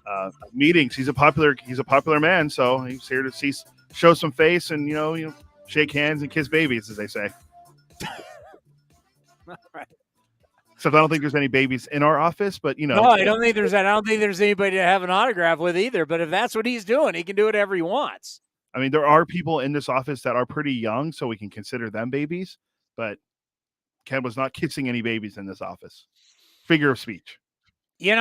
What? And it's going to be something that we get into, and things evolve. Things are always evolving. But yeah, there was this time, and we're kind of coming out of this time. But there was this time where the belief was that everything's about data. That's the only thing that matters. Data, it's the only thing that matters. And a lot of teams were trying to sell that. And I got a feeling, and you're just seeing it by the actions of what Julian was just talking about. When we see Rob Thompson on the one side for the Phillies, how old's Rob? He's got to be 60s. Yeah, I'll pull it up real quick. Rob Thompson is... Dusty Baker's 73. Rob Thompson's 50, and he'll be 60 this August coming up, so 2023. Okay, so he's going to be 60. Bob Melvin's 60, right? Isn't Melvin 60 or just about? I think he might be going on 61. Bob Melvin is... Snicker's in his 60s. Bochy's in his 60s. Melvin just turned 61. Yeah, so this whole let's get the 33-year-old guy who we can basically pay not. I mean, you're not giving big contracts to young guys that are getting bossed around by the front offices. You're not. They're not getting 4 years, X amount of million. These guys are not getting paid a lot, and they are basically front office tells them everything to do, and they do it. And then the front office builds them up as, this guy, we're lucky to have this guy. He's a genius. What was Green's name in San Diego that they tried to build? Andy Green? Andy Green, and then there was our guy Jace Tingler right after him. Andy Green had a photographic memory. This guy's brilliant. This guy, the numbers, nothing gets past him. Well, the only problem is everybody hated him. Still a people person business. And that wave of we're going young, we're going a guy who they go understands the data, that really means he's a house pick guy and we can boss him around. He's going to do exactly what we want. We're starting to get away from that in baseball. I mean, it's the way sports goes. Copycat league, and now everybody's starting to go, we need that older, wiser guy. Look at all the managers in the postseason. Who's the one guy that came out looking like a dip you-know-what? Who? If we're looking at I'm trying to think of who was young. Not Dave Roberts. No. Well, yeah, he always does. He's younger. Kevin Cash? Nope. This year's playoffs. And they just revamped his entire staff. Why am I drawing a blank on a coach that's revamped his staff? St. Louis? Oh, Oliver Marmol. He's what? He's only 2 years older than I am. He looks like deer in headlights, right? Get the young guy. We can control.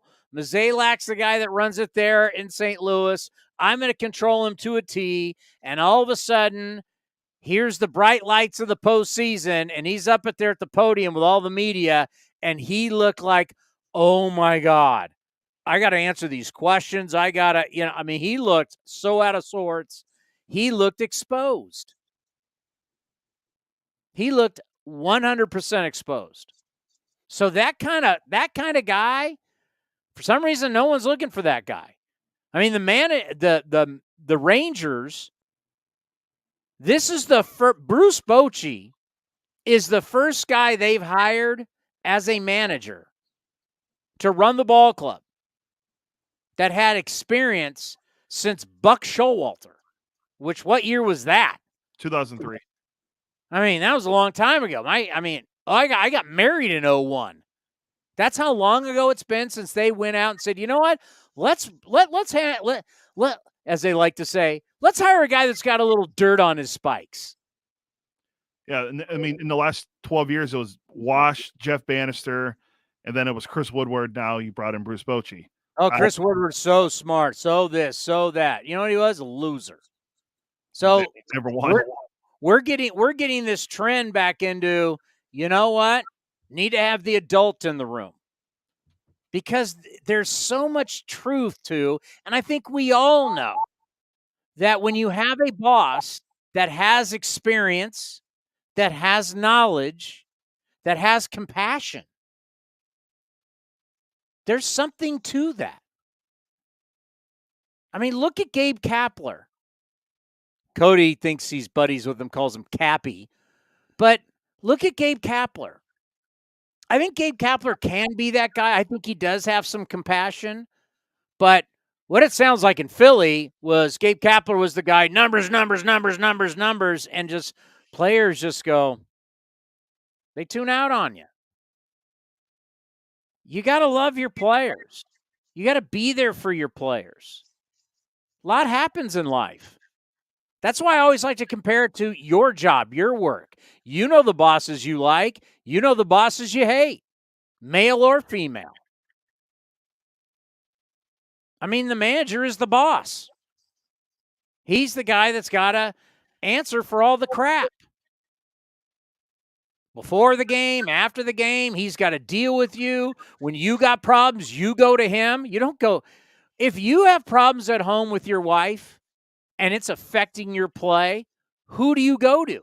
You go to the manager. You don't go to the front office. Especially today's front offices. You think as a player they trust these guys? Who do you go to?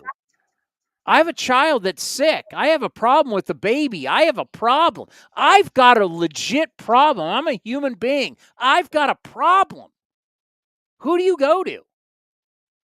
Andy Green, the know-it-all 30-year-old something? No offense, 30-somethings, but he's the know-it-all, and it's the numbers. I just read numbers all day long. And is that the guy you're going to? Or do you want to go to Bob Melvin? Or Dusty Baker? Hey man, I might be getting a divorce, or my child needs a procedure. These baseball players are young men having young families. They've got issues. Life's not easy. We all know that. We live it. They do too. Just because their paycheck is way bigger than ours doesn't mean they don't got issues. Somebody has got to be, I always say, front of the plane, front of the bus. That's the guy who's leading the charge. The manager doesn't hang in the back. The head coach for a football team doesn't hang in the back. No, they're out front. When the bus pulls up, he's the first guy that gets off the bus. I'm the leader of the ship. And you got to have that guy. He may not always be the right guy. Joe Girardi. I mean, you read this article about Dave Dombrowski, and Dave Dombrowski, the powers that be in Philly wanted to get rid of Girardi earlier. Dombrowski wasn't ready for that. He wasn't ready to make that change yet. He wanted to see it play out a little longer. That comes from experience. And then once he had seen enough, all right, let's make the change. And he did it at the right time. And has respect for Joe Girardi, but it was time to move on. Joe wasn't a great fit. That comes with experience. And experience is getting back into our game, mixed in with the stuff that really matters with the data and the technology. That matters. It's a marriage. You got all this stuff. How do you use it? How do you use it to do one thing? Because the only thing that matters in our game is to win. To win. W's. And what did Julian just talk about? Oh, forget this star player. I don't want to pay that guy. I'm going to get 2 or 3 different guys, and they're F wars. Are we going B war or F war, Cody? Are we going to go off the F war or the B war? You can use either. Let's use F4 for the sake of this All argument. right, we're going to take his F4. We're going to use this, and this guy will amount to that. Folks, that worked with Moneyball and Billy Bean. Why? Because he had to do it. Like, this is the thing that's like crazy in our game now is everybody wants to be like Billy Bean. And when you talk to all these guys, they all grew up. Think about someone like Chaim Bloom, who's not even 40 yet. I looked it up. He's 39. This guy runs the Boston Red Sox. His first year in Tampa, Bloom began working for the Tampa Bay Rays in 2005 as an intern. So the Moneyball season has already happened, right? Moneyball's coming out. Book, movie, so many of these guys. Now, Chaim Bloom's on the young side. You got guys in their 40s. They've all said they were fascinated by Moneyball. Yes, our little world of Moneyball. But what they fail to realize is the only reason why Billy Bean did it was because he had to. It's the art of survival. You either eat or you starve. Which one are you going to do? Billy Bean chose to eat. Well, if I'm going to eat, this is how I got to eat. I got to scrape and claw and do whatever I can to build a team that gives me a shot. But now you have these guys running these franchises, as Julian McWilliams just said to us from the Boston Globe. Chaim Bloom wants to make decisions like he's running the A's and not running the Boston Red Sox. And that if Boston had a good year, he would tell his 30-year-old free agent who opted out to go pound sand. Why? Because I'm smarter. And I'm going to replace him with not giving that guaranteed money. I may take the same money. Let's say 3 years, $60 million. I may take that $60 million and give it to 3 guys and to do all this stuff because in the end, I can tell everybody, look how smart I am. I've said it before. These GMs, I said it with going over The Last Dance. Remember The Last Dance about the Chicago Bulls? Jerry Reinsdorf was the owner. Already going to have a big ego. That doesn't matter. But it was Jerry Krause who was the GM who made a lot of moves but never got the credit. Because all the credit went to Michael Jordan. Jordan got all, anything happened, it was because of Jordan, and it drove him nuts.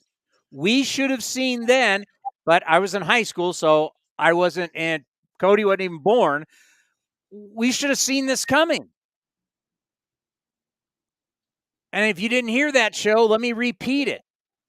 Jerry Krause and the Chicago Bulls was the start of what we have today.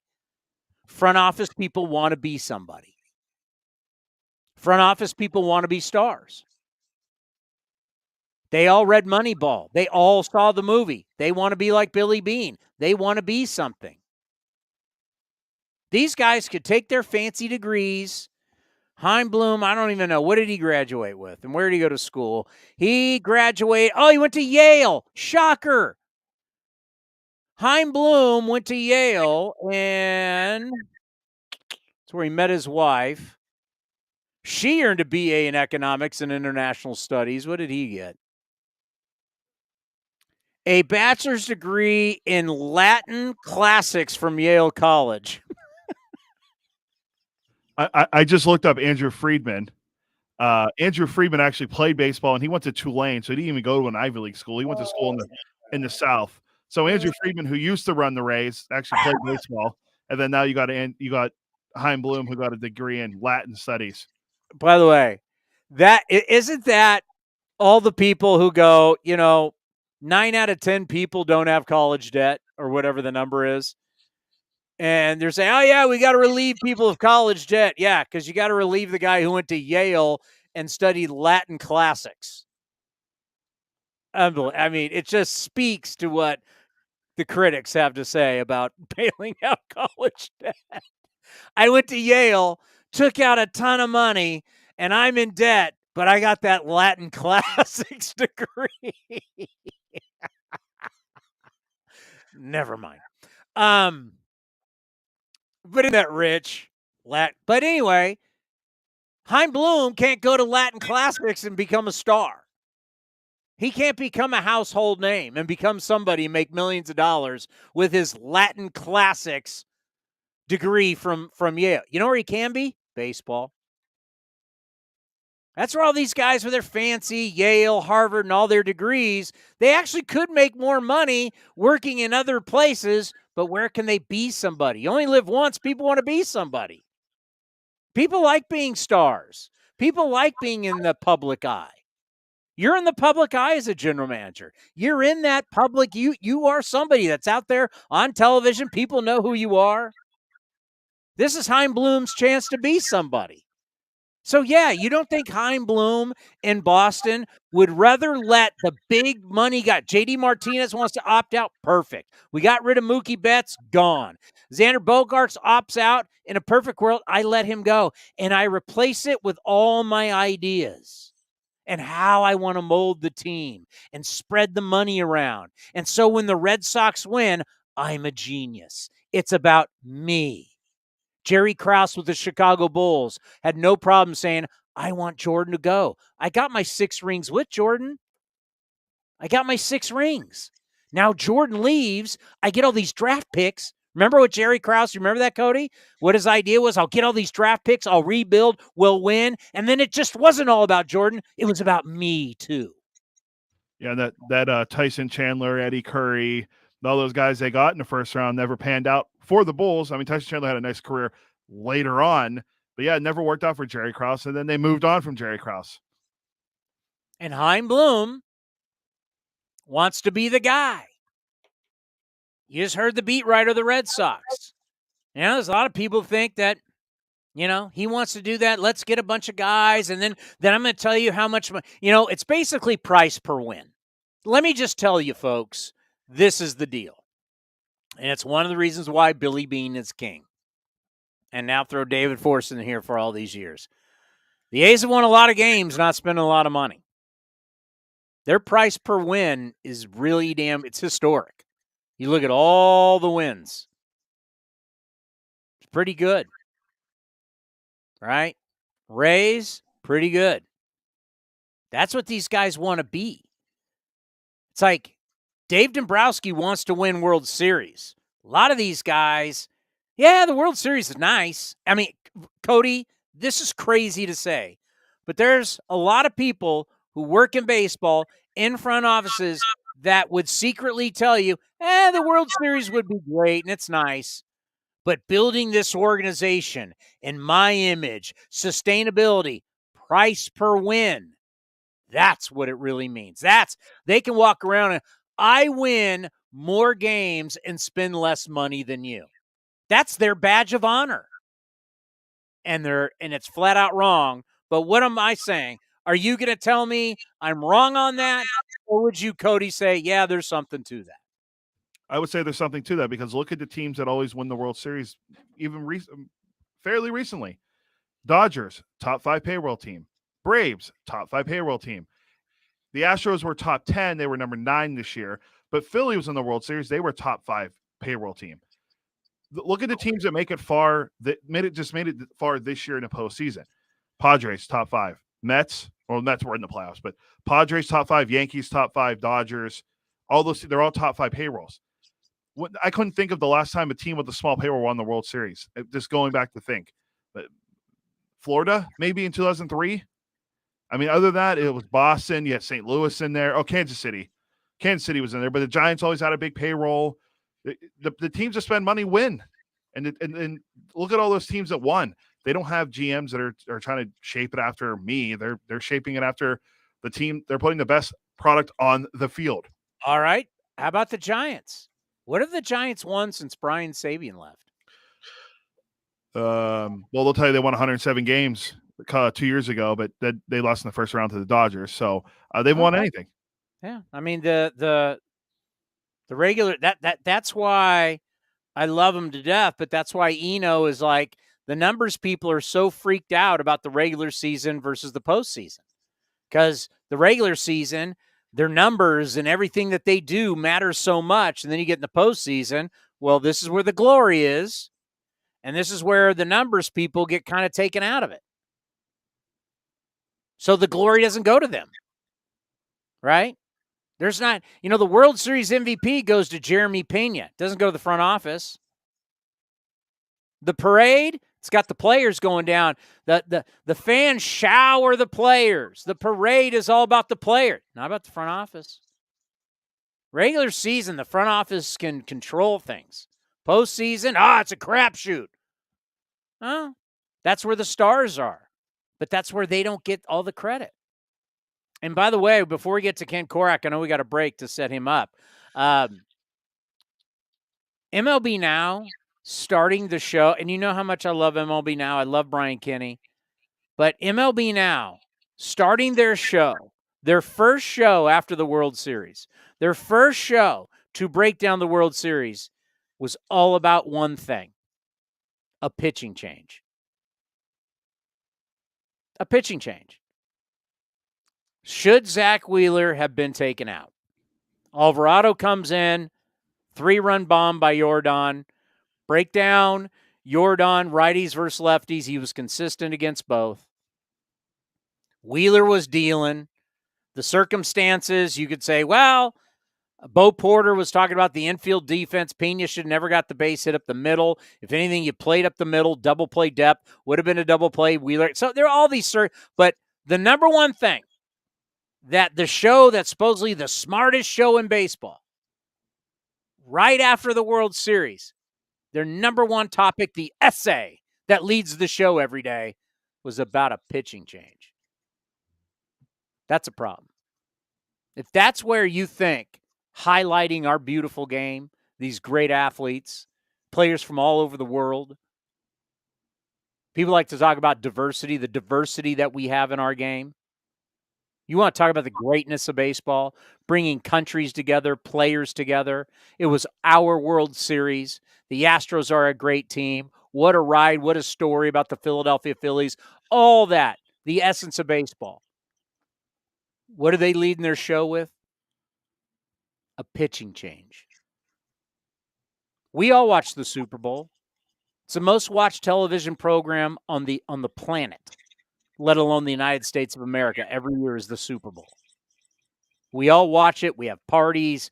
It's the best.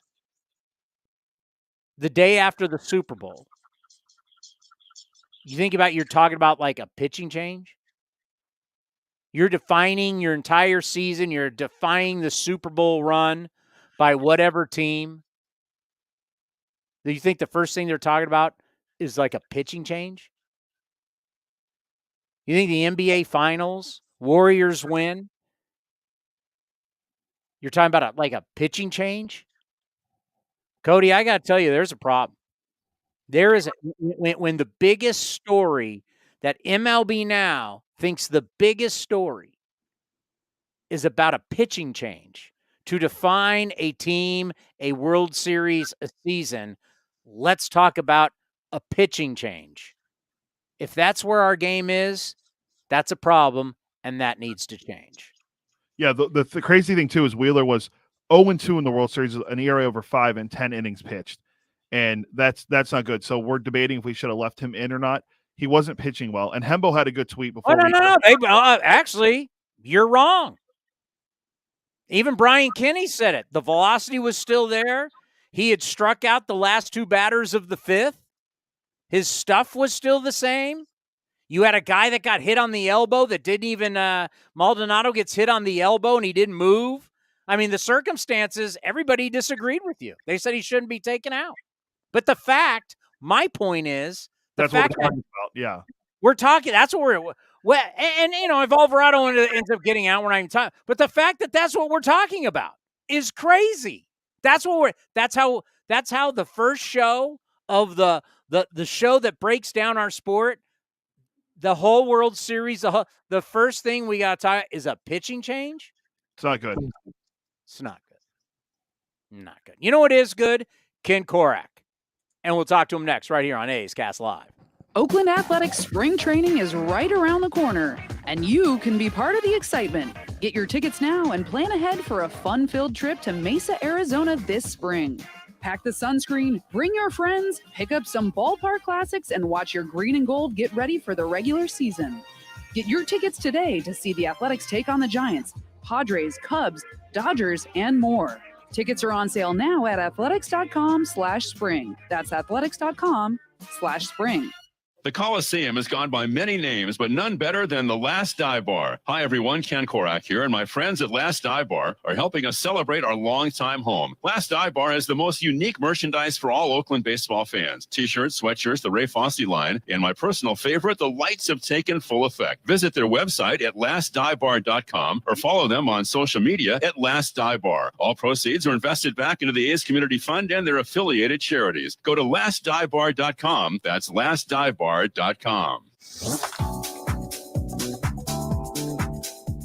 Senior writer for MLB Pipeline Jim Callis was on A's Cast Live and discussed which A's prospect impressed him at the Arizona Fall League. Zach Geloff kind of stood out to me the most. I'll tell you what surprised me the most about him. He looked pretty good at second base. I think of him as more of a third baseman. I know they play him a lot at second. He looked pretty good at second base when I saw him. I was there for a week. I'll go back to the final week too. But he was pretty impressive. I mean, I know he can hit. He's moved real quick in the minors. I remember I actually saw him for the first time in Arizona. We broadcast the MLB4 tournament. This would have been 2019. It was his first game he played in college.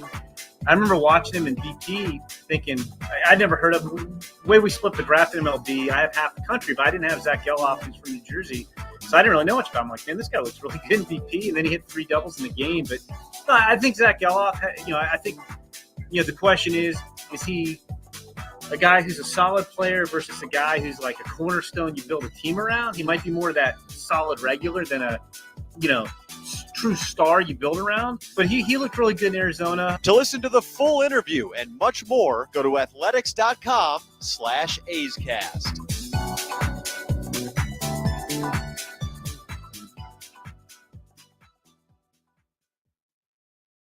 Coming in at 5'3", it's number one mom. She switched to Xfinity and got the all-new 3-for-1 bundle. Unlimited internet, streaming, and Xfinity Mobile. All for what you could pay wireless companies for just one 5G unlimited line. Boom shakalaka. Go to Xfinity.com/3-for-1, call 1-800-XFINITY, or visit an Xfinity store today. Limited time offer. Restrictions apply. Xfinity Mobile requires post-pay Xfinity internet. After 24 months, regular rates apply to all services and devices.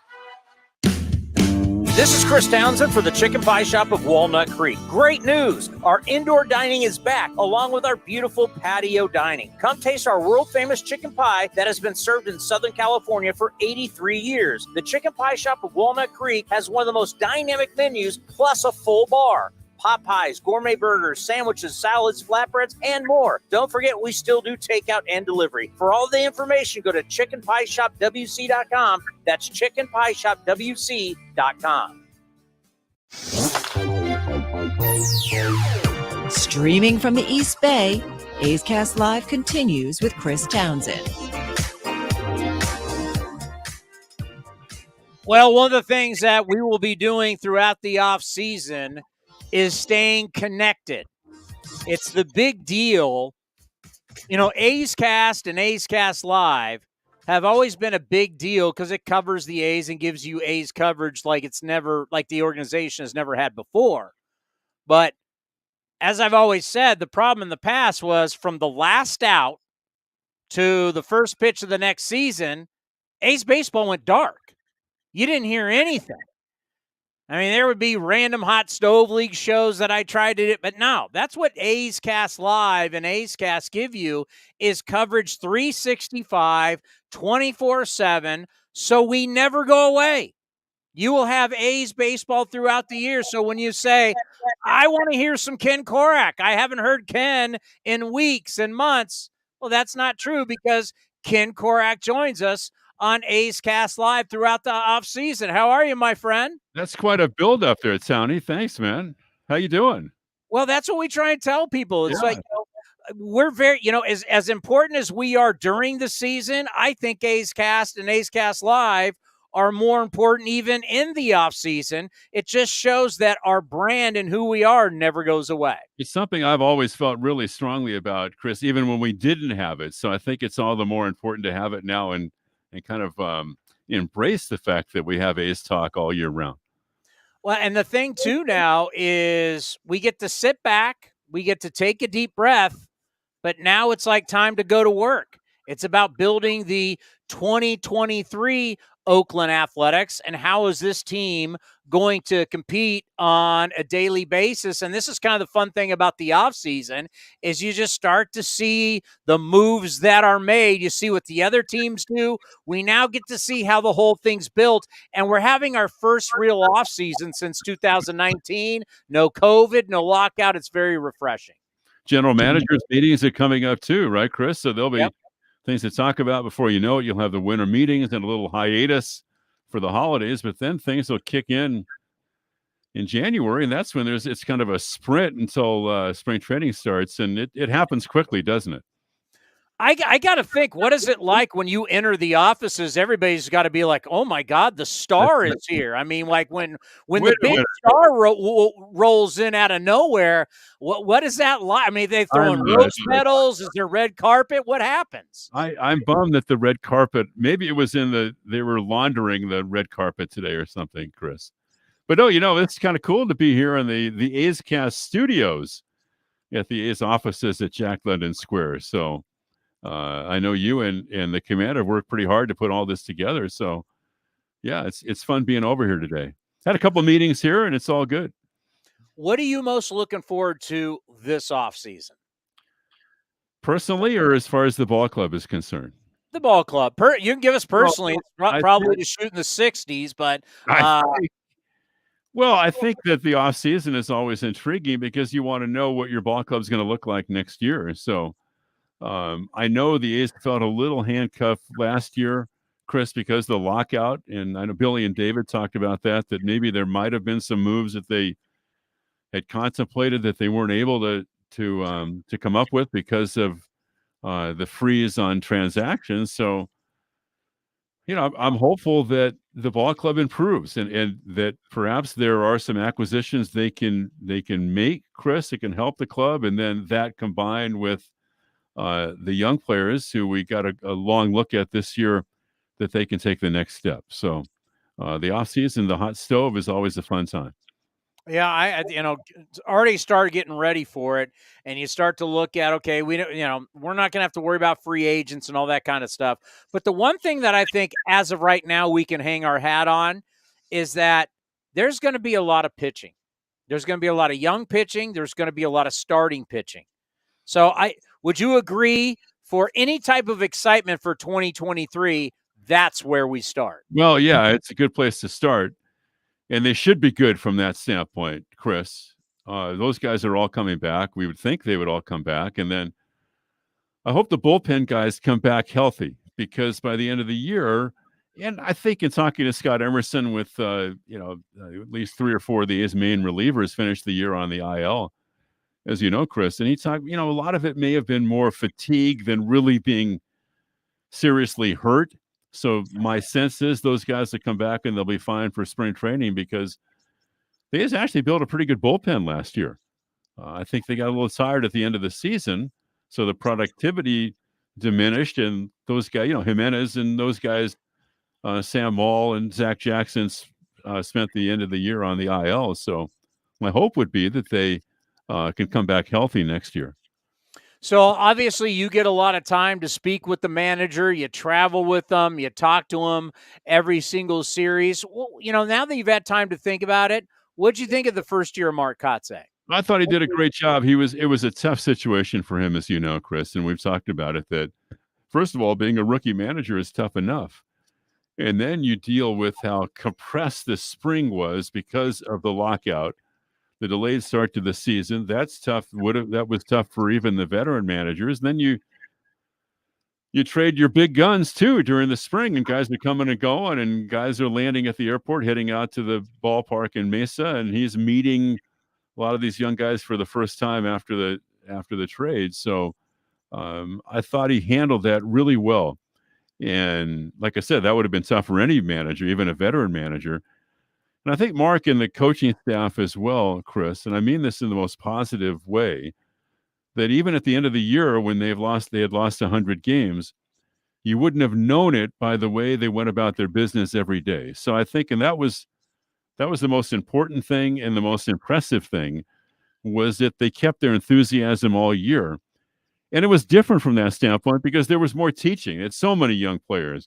There was more teaching, I thought, this year than we had seen certainly in past years with the A's.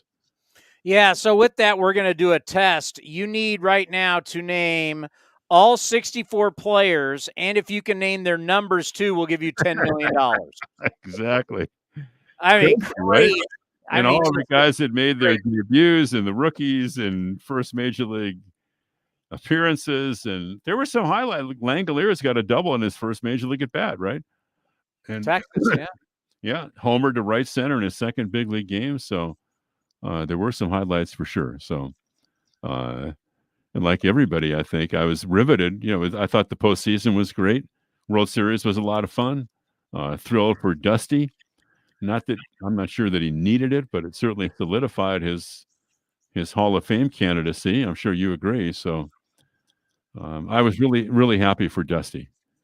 I think about Dusty. I think about Rob Thompson. I think about Bob Melvin, Snitker, Showalter. We talked about this earlier in the show, and you've dealt with so many different managers. You've dealt with managers at the big league level. You've dealt with managers at the minor league level. And I'm sure you've got your sniff test, whether when you're interviewing a guy on a daily basis, whether you think this guy is good or not. But we're starting to see that transition in baseball to kind of go back to the guy that's got maturity, the guy that's got knowledge, the guy that's got experience, the guy that's got compassion, the guy that's lived a little bit, that really knows how to control and help the players beyond the data, the X's and O's, that really can be somebody that you can go to with a lot of different things. What are you seeing in the game of baseball when we're now just not all looking for guys who can read data? I hope so, Chris. We're also coming out of Joe Madden being fired by the Angels, too. And some of that at least revolved around the dissonance that had developed between the front office and Joe as the skipper. There has to be a blending of those things. I'm sure you agree. And I think even the old school managers embrace getting data, but a big league manager also has to have his authority in the clubhouse and his respect in the clubhouse, too, and the ability to make decisions during the game. So hopefully we can bridge that, and that the older managers, and obviously, Dusty, the oldest ever to win a World Series, that those guys don't become obsolete. Just talk about the relationship that, and you don't have to go into any specifics, but just the relationship that you have with the manager that is beyond just you putting the microphone in front of them, because you do get a lot of one-on-one time and you get to learn a lot about the man. Well, you want to know what's going on with your club, right, Chris? And there are times when maybe you might find you might get some off the record kind of information that might be helpful. If a certain situation might arise, you might be able to use it. And I think that our job is to be the conduit between the manager, the coaches, the players, and the fans. So to have the kind of relationship that we've had this over the years with the managers here with the A's, Chris, is really important, because after all, for us, it's about information and delivering that information to the fans. And the other thing is, I'm trying to learn. I think we're trying to learn every day. There's still situations that come up during a game where I'll go to Kotze or his predecessor, to Bo Mill, explain what you were thinking there, or what was involved in that decision, or explain why that play worked, or why a player did what he did in a situation. So I kind of look at all that as having this like reservoir of information, Chris, that you gain over all these years. So off season, any trips planned? I mean, what are the Korachs doing during the holidays? That's a great question. Our daughter's in Denver, so I think there's a decent chance we'll go out and see her again for Thanksgiving. And As you know, my dad is still around. He's 103, and I, on my way up here to the Bay Area, stopped down in LA and had dinner with him on Thursday night. So that's a big priority right now, to spend as much time as I can with him. And then, obviously there's going to be some golf in there somewhere. Well, I'll tell you what, I don't know where I read it, but it was like, all right, 100 days till pitchers and catchers report. Right. And I went, 100 days? That just doesn't seem like a long time. No, I think you want to savor the off season too, Chris. Right? I was like, I've just started getting comfortable waking up. I don't have to shave. I don't have to, I can just put on got my golf clothes and go play golf. I'm kind of enjoying a little bit of it. No, I don't have to do any NFL stuff. I'm kind of, and then all of a sudden I read that 100 days. I'm like, wow, that's going to be here before you know it. It's nice to be irresponsible for a while, right? Just to right. Yes. That a second, because we're really responsible during this season. We have places we have to be at particular times of the day. I always try to find a project or two to work on too, Chris. So, well, here's something I'll tell you. Fun part of the off season as well. I'll tell you this, in our line of work, there is no being late. You can't be late. The show starts, like we start A's Cast Live every day, home games at 4:00. It's going on at 4:00. I'm then I got to rush up to the press box to do A's Total Access, and then I'm throwing it to you, and then the game's going to start with or without the. That's funny thing. Hey, they're not going to say, "Hey, where's Korach?" We're not going to throw out first pitch. No, the game's going. That's one of the things you learn about baseball, and I would assume, maybe any walk of life when you're trying to be on time, is that they're not going to wait for you, right? Like if the team bus is leaving the hotel for the ballpark at 3:00 and I'm not on it, Mickey Morabito is not waiting for me, right? You better be there. If you're not there 5 minutes before 3, you're late. So you learn to be on time in this business, right? Yeah, you're looking around and you're looking at the team bus. You're making sure the players are there. They're not really worried about the broadcasters. You don't matter whether we win or lose. Stay out of the training room. That's another thing I learned a long time ago. The trainers don't want to see you, and be on time, right? And the commander is here. I'm thrilled to share this little space with the commander. Yeah, people get to see the inner workings of of how we make A's Cast and A's Cast Live work. And the way I led this off, and we'll end on this, it does mean a lot. It means a lot that you don't go away. I don't go away. Mark Kotze doesn't go away. David Forrest, we're going to see everybody at the winter meetings in San Diego. We'll be there. We're going to be at fantasy camp, and we'll be at spring training. A's baseball doesn't go away. It's 365, and thank you for always being there for us, because I know you know how important that message is. The other thing that you guys do, which is great, is you don't just talk about the A's. You talk about baseball. So if people want to get their baseball fix, they can get it on A's Cast. And I think that's a thing, because you and the commander have relationships with so many of the national people that you can get them on just by, flipping through the commander's Rolodex. And I think that's something I've really enjoyed in the off season, is finding out about the other ball clubs too and what's going on around the game. So that's another thing that you guys do really well. We're going to have our buddy Geoff Blum on, who's just going to be done doing the parade in Houston. I know. Cal Bears. Go Bears. Bears are playing tonight, right? Bears have a basketball game tonight. Are you serious? Yeah. Yeah, Roxy's doing the game on Pac-12 Network. Oh, my God. Yeah, I get it's November 7th. College basketball starting? They're playing Davis, aren't they, Commander? I'm not sure. I think they're playing Davis tonight. When's the Maui Invitational? I've done the Maui Invitational, by the way. I have. It's great. Man, was that fun. Right before Thanksgiving. All right, my friend, be well and keep that phone on. We're going to be calling you. Okay, buddy. Thanks. Be well. The great Ken Korach right here. We got more coming up next right here on A's Cast Live. The Oakland Athletics begin spring training on February 25th. Now's the time to make plans to catch us in Mesa, Arizona, and enjoy the sunshine with your family and friends. Buy your tickets early for the best seats at the lowest prices as your green and gold take on the Giants, Dodgers, Padres, Angels, and more at Hohokam Stadium.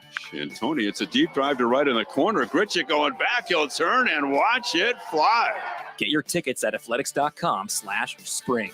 That's athletics.com/spring. Humanity has accomplished a whole lot so far. We created penicillin, the automobile, and the internet, not to mention drones, duct tape, and the hot dog. It's all thanks to the power of human connections. And Ring Central's here to make that even easier, more seamlessly and securely, on a platform built to grow your business. Say hello to a whole new way to say hello. Visit ringcentral.com and say hello to possibilities. Ring Central. Message, video, phone, together. The Coliseum has gone by many names, but none better than the Last Dive Bar. Hi, everyone. Ken Korach here, and my friends at Last Dive Bar are helping us celebrate our longtime home. Last Dive Bar has the most unique merchandise for all Oakland baseball fans. T-shirts, sweatshirts, the Ray Fosse line, and my personal favorite, the lights have taken full effect. Visit their website at lastdivebar.com or follow them on social media at Last Dive Bar. All proceeds are invested back into the A's Community Fund and their affiliated charities. Go to lastdivebar.com. That's lastdivebar.com. This is Chris Townsend for the Chicken Pie Shop of Walnut Creek. Great news! Our indoor dining is back, along with our beautiful patio dining. Come taste our world-famous chicken pie that has been served in Southern California for 83 years. The Chicken Pie Shop of Walnut Creek has one of the most dynamic menus, plus a full bar. Pot pies, gourmet burgers, sandwiches, salads, flatbreads, and more. Don't forget, we still do takeout and delivery. For all the information, go to chickenpieshopwc.com. That's chickenpieshopwc.com. If you're looking for a new mattress, Nest Bedding has you covered. Sleep on the same mattress Hall of Famer Ricky Henderson sleeps on. Nest Bedding is a national brand with family-owned prices and service. You can shop at one of their Barrie locations, and all stores are sanitized and safe, or you can navigate their easy-to-use website, nestbedding.com. That's nestbedding.com. Green and gold fans, use the coupon code Oakland and you'll get 10% off your entire order. Nest Bedding, love where you sleep.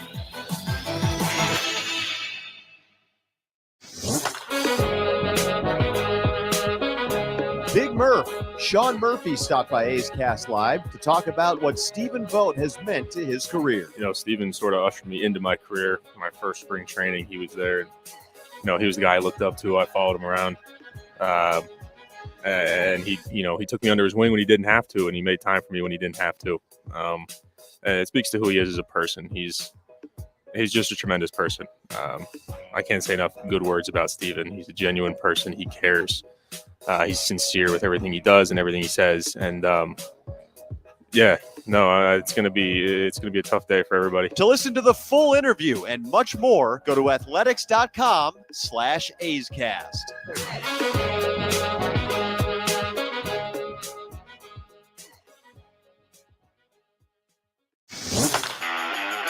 A's Cast Live continues from the town. Here's Chris Townsend.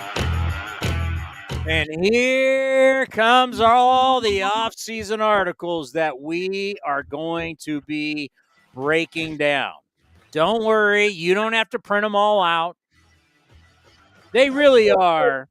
The days of ESPN.com is still the one that's easiest because you can print without pictures. MLB.com wants to put all the videos inside their articles, which I guarantee you, I wish I could see the numbers. How many people actually click on those videos? Cody, do you think a lot of people, when they're reading the articles, click on the videos? I'm going to go with probably not. No. So the fact that they put them in there, but I, in my hand, from Anthony Castrovents, friend of the program, has the top 20 free agent of this offseason class. Number 1. And you might say, wow, Aaron Judge isn't 31. Oh, yes, he is in April. Next year, when the season starts, he's going to be 31 years old.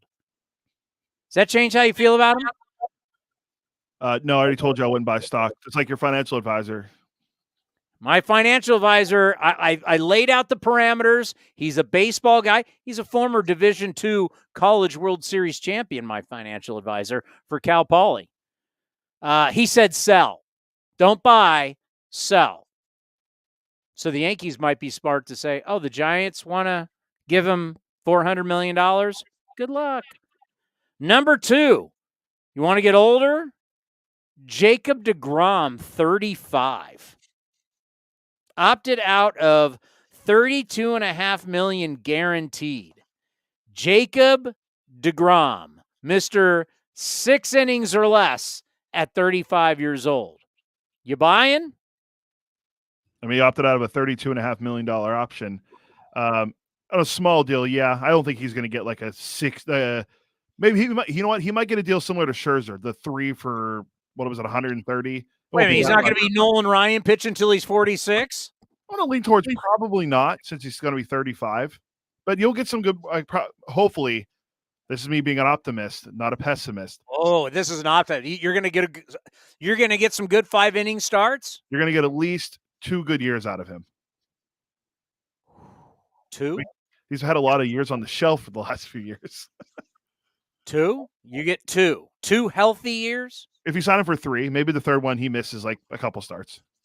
Number 3, Trey Turner, 30 years old. Just had a video narrated by John Hamm that was sent around to major league teams for his free agency.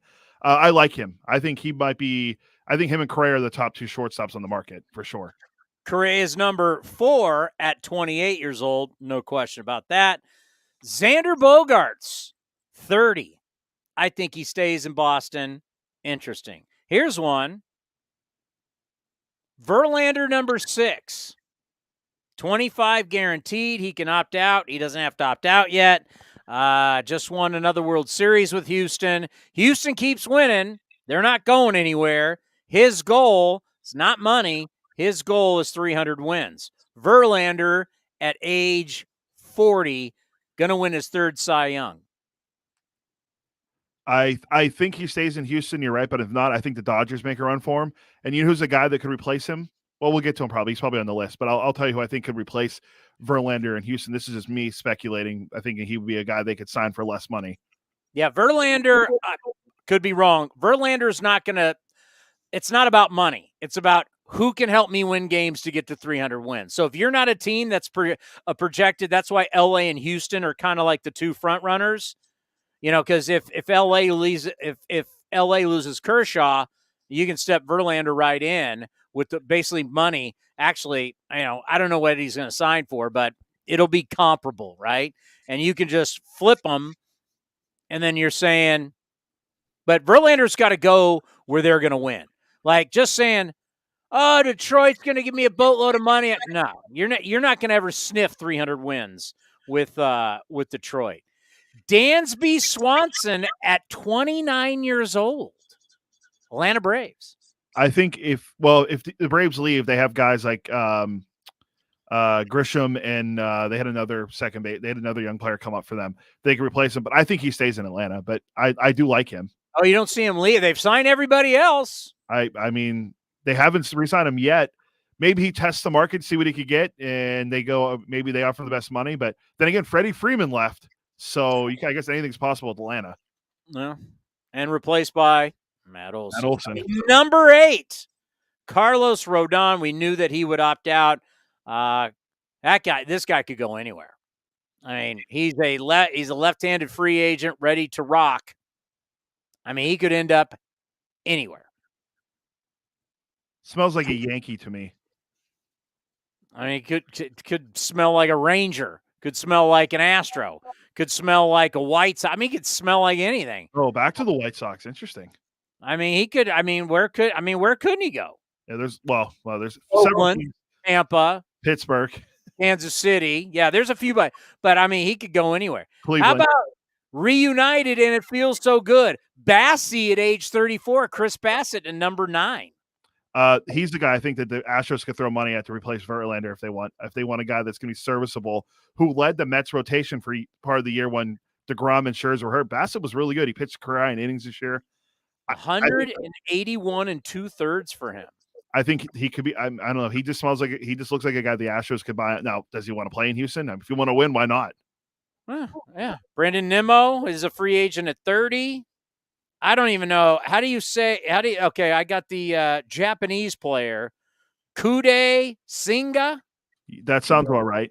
He's what? Oh, you don't even want to touch it. Yeah, he's a right-handed pitcher though, right? And he's like 30. SoftBank Hawks, the Fuka SoftBank Hawks. Yeah, I think he's 30 though, right? So that's career high 2.59 ERA and a 1.11 WHIP, a fastball that's 101.9 in 11 seasons in professional baseball. He's 30 years old. He's number 11. Number 12 is Clayton Kershaw. Let me know when Sarah gets here. Yeah, I think Kershaw could be a Ranger. It just because he's from there and they're going to want to win. Everybody just because it's Bochy and he grew up there. No, I thought the Rangers last year too when he was a free agent. They only brought him back for that 1 year on that 1 year deal. I mean, really, if you're really, why would you explain to me? Take the name out. 35-year-old pitcher. You got to win now.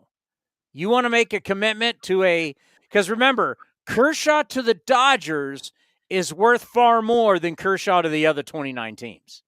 Once you take away the Cy Youngs, the resume, the track record, he's not worth as much to other teams, especially with his health. What is he really worth? Butts in the seats in Texas. And I've never heard of anybody signing a pitcher to put butts in the seats. Well, plus they need a leader on their pitching staff. I mean, their pitching staff's not very good. I mean, you got John Gray, you got Martin Perez, who maybe comes back. You sign pitchers to win games. Yeah, he'll win games in Texas. Sarah's here, by the way. Well, let's ask Sarah. Sarah, hi. I see Clayton Kershaw to me. His resume, he's a statue guy. He's an all-time great with the Dodgers. I get that. The other 29 teams, Clayton Kershaw is a 35-year-old left-hander who doesn't stay healthy throughout the season. So we were just talking about him, and we're kind of going through the top 20 free agents. I know you've because that's where we are, Sarah. It's off-season time. Are you excited? How do you get excited for the off-season? Well, I get excited for spring training. I get excited for the next opening day. I mean, the off-season is certainly fun, all the player movement, everything you're talking about, but I miss games. So I get excited about more games. But, to the question of Kershaw, I mean, I do think he could be a real positive for that Rangers team. I just heard the tail end of what you and Cody were saying before I came on. I do think he had some intangibles for that team that does need a leader, especially on the pitching staff, but also, yes, he's a 35-year-old lefty who gets hurt, but he was so good this year when he was healthy. And, I was talking about him the other day, and I went back and looked at that reference page, looked at the StatCast page. He has been really good. So even if you get maybe 20 starts of that would be incredible for a team that really did need pitching this year, as you guys saw firsthand. Obviously, what you do as a researcher is second to none. And I think about the Houston Astros.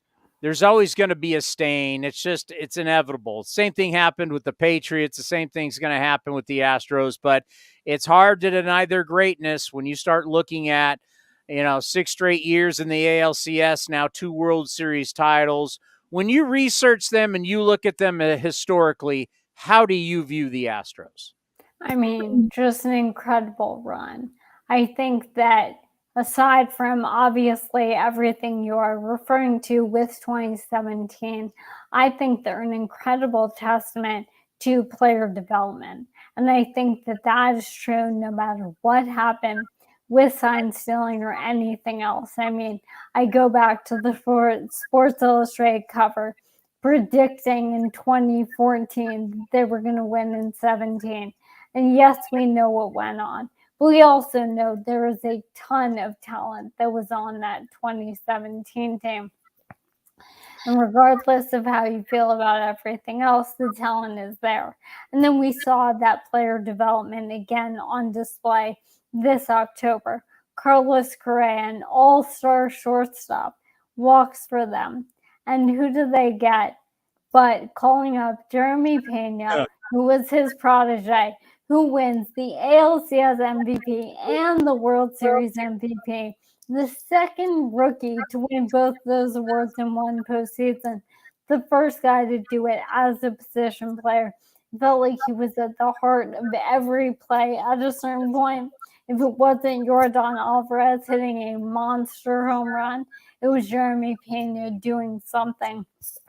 And so for me, it's that. And guys like Kyle Tucker, I mean, I know you guys with the A's are obviously very familiar with all of these players on the Astros. And we know that, I mean, the Bregmans, the Altuves, of course, they're outstanding. But a guy like Kyle Tucker, who I think finally started to get that national respect this year, that's another example to me of just the player development that they have had over the span of time. So when I look at it, certainly having the 2 titles, yes, we know what went on with one of them, but more than that, it's the way they've been able to just churn out player after player, the way they've developed this pitching staff, everyone else. I mean, this is a team that lost Garrett Cole. You can go up and down that roster. George Springer is gone. We talked about Correa being gone, and none of those positions were positions of weakness because they had someone else. Do you view them as a dynasty? I'm not great at arguing about dynasties because my feeling is if the fans feel like it and the players feel like that, then sure, I have no reason to tell them, oh, you're not. I do think they're certainly an American League dynasty. I do think that when we look back at it, we see the fact that the ALCS ran through Houston for 6 straight years. That's undeniable. I know 1 year was technically in the bubble, but still counts. And I think that that is certainly a type of dynasty. I think when I think of World Series dynasties, I think of teams winning 3 in a row, winning back-to-back years. But I do think that they have a dynastic element to them, and certainly the power over the American League. The fact that we will look back and look at how we predicted how the American League might shake out. And every spring, we were talking about the Astros.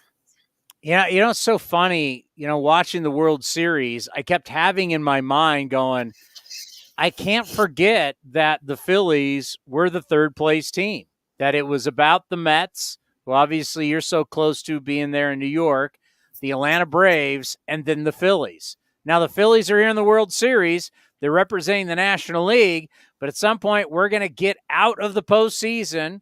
We'll be back into our little world here of the hot stove league, and the Phillies are still the 3rd best team in the National League East. Now that it's over, like, how do you feel about that? Like, do you think this is a Phillies team that all of a sudden I'm thinking, man, they're going to take this experience and be hell on wheels for next year? Or, oh, yeah, we're going to get back to reality, and they're still not really better than the Braves or the Mets? I think they showed what their best case scenario is. This is a team that was 21-29. They were tied for the 4th worst record through 50 games for any team to win a pennant. So we know they got off to a tough start, and that kind of had them playing from behind. But I think we see what a best case Nick Castellanos is. Bryce Harper, we know, is an MVP. At this point, he has cemented himself as reliable. We saw the impact of the DH in the National League with him. We saw best case Alec Bohm. We saw Bryson Stott really start to find himself. And we know how good Aaron Nola and Zach Wheeler are. And we saw Ranger Suarez really come into his own as well. So I think this becomes a team that has even more of an argument now in the free agent market, just to say, hey, this is what we can do when we go on a run in October. Don't you want to be part of this? And I know I just mentioned Stott, and I know that he really did, make some leaps throughout the year. But I would imagine that this team with Dave Dombrowski will be in all of those conversations about all of the shortstops who we've basically been talking about for 2 years straight now. And whether it's a Trey Turner, Carlos Correa, Dansby Swanson in division, whatever it might be, I could very likely see them having a guy like that. And if they have someone like that, maybe that is what puts them over the top in the future. I mean, I think they showed that they can absolutely hang with the Mets and the Braves as currently constructed. And if they had all started off sort of on the same foot, I think it would have been closer for the division anyway. Like LeBron James, who still has people that don't like him. Bryce Harper, same deal. High school on the cover of Sports Illustrated, so there's always going to be the haters out there. But how much did this postseason run and his performance, do you think, change his detractors? I mean, it's very hard to be a detractor of him at this point. I don't know why anyone would be, but again, I'm positive about these players and just love this game so much. I know not everyone sees it the way I do, but he got his chance. He finally got his chance with the team that was built to be succeeding in October. He was in the playoffs with the Nationals, but that was a team that had not ever advanced. As the Nationals, when he was on the team, they had never won a playoff series. He finally gets in a different situation. He's finally in the playoffs, and I felt like that home run he hit when they clinched the NLCS, that was his moment. That was the moment he was billed for, bottom of the eighth, trailing, and yet he's coming to the plate, and everyone knows he's going to hit the home run. He's going to do it, and lo and behold, he did. So regardless of whether some people thought he had been overhyped at some point, I think he has actually gone from maybe overhyped, if you think that, to now underhyped and sort of underappreciated. But I think regardless of what you thought of him, seeing him take that moment by the horns, that's what you want to see any player be able to do. So I just think it was an amazing sort of coming out party for a guy who we've known about since he was 16, who's already won 2 MVP awards. And again, so grateful, just as a baseball fan, for the DH in the National League that we got to see this at all. He couldn't play the field. He was unable to do so. We would not have gotten any of these great moments if not for that rule change. And I know I'm preaching to the choir with an AL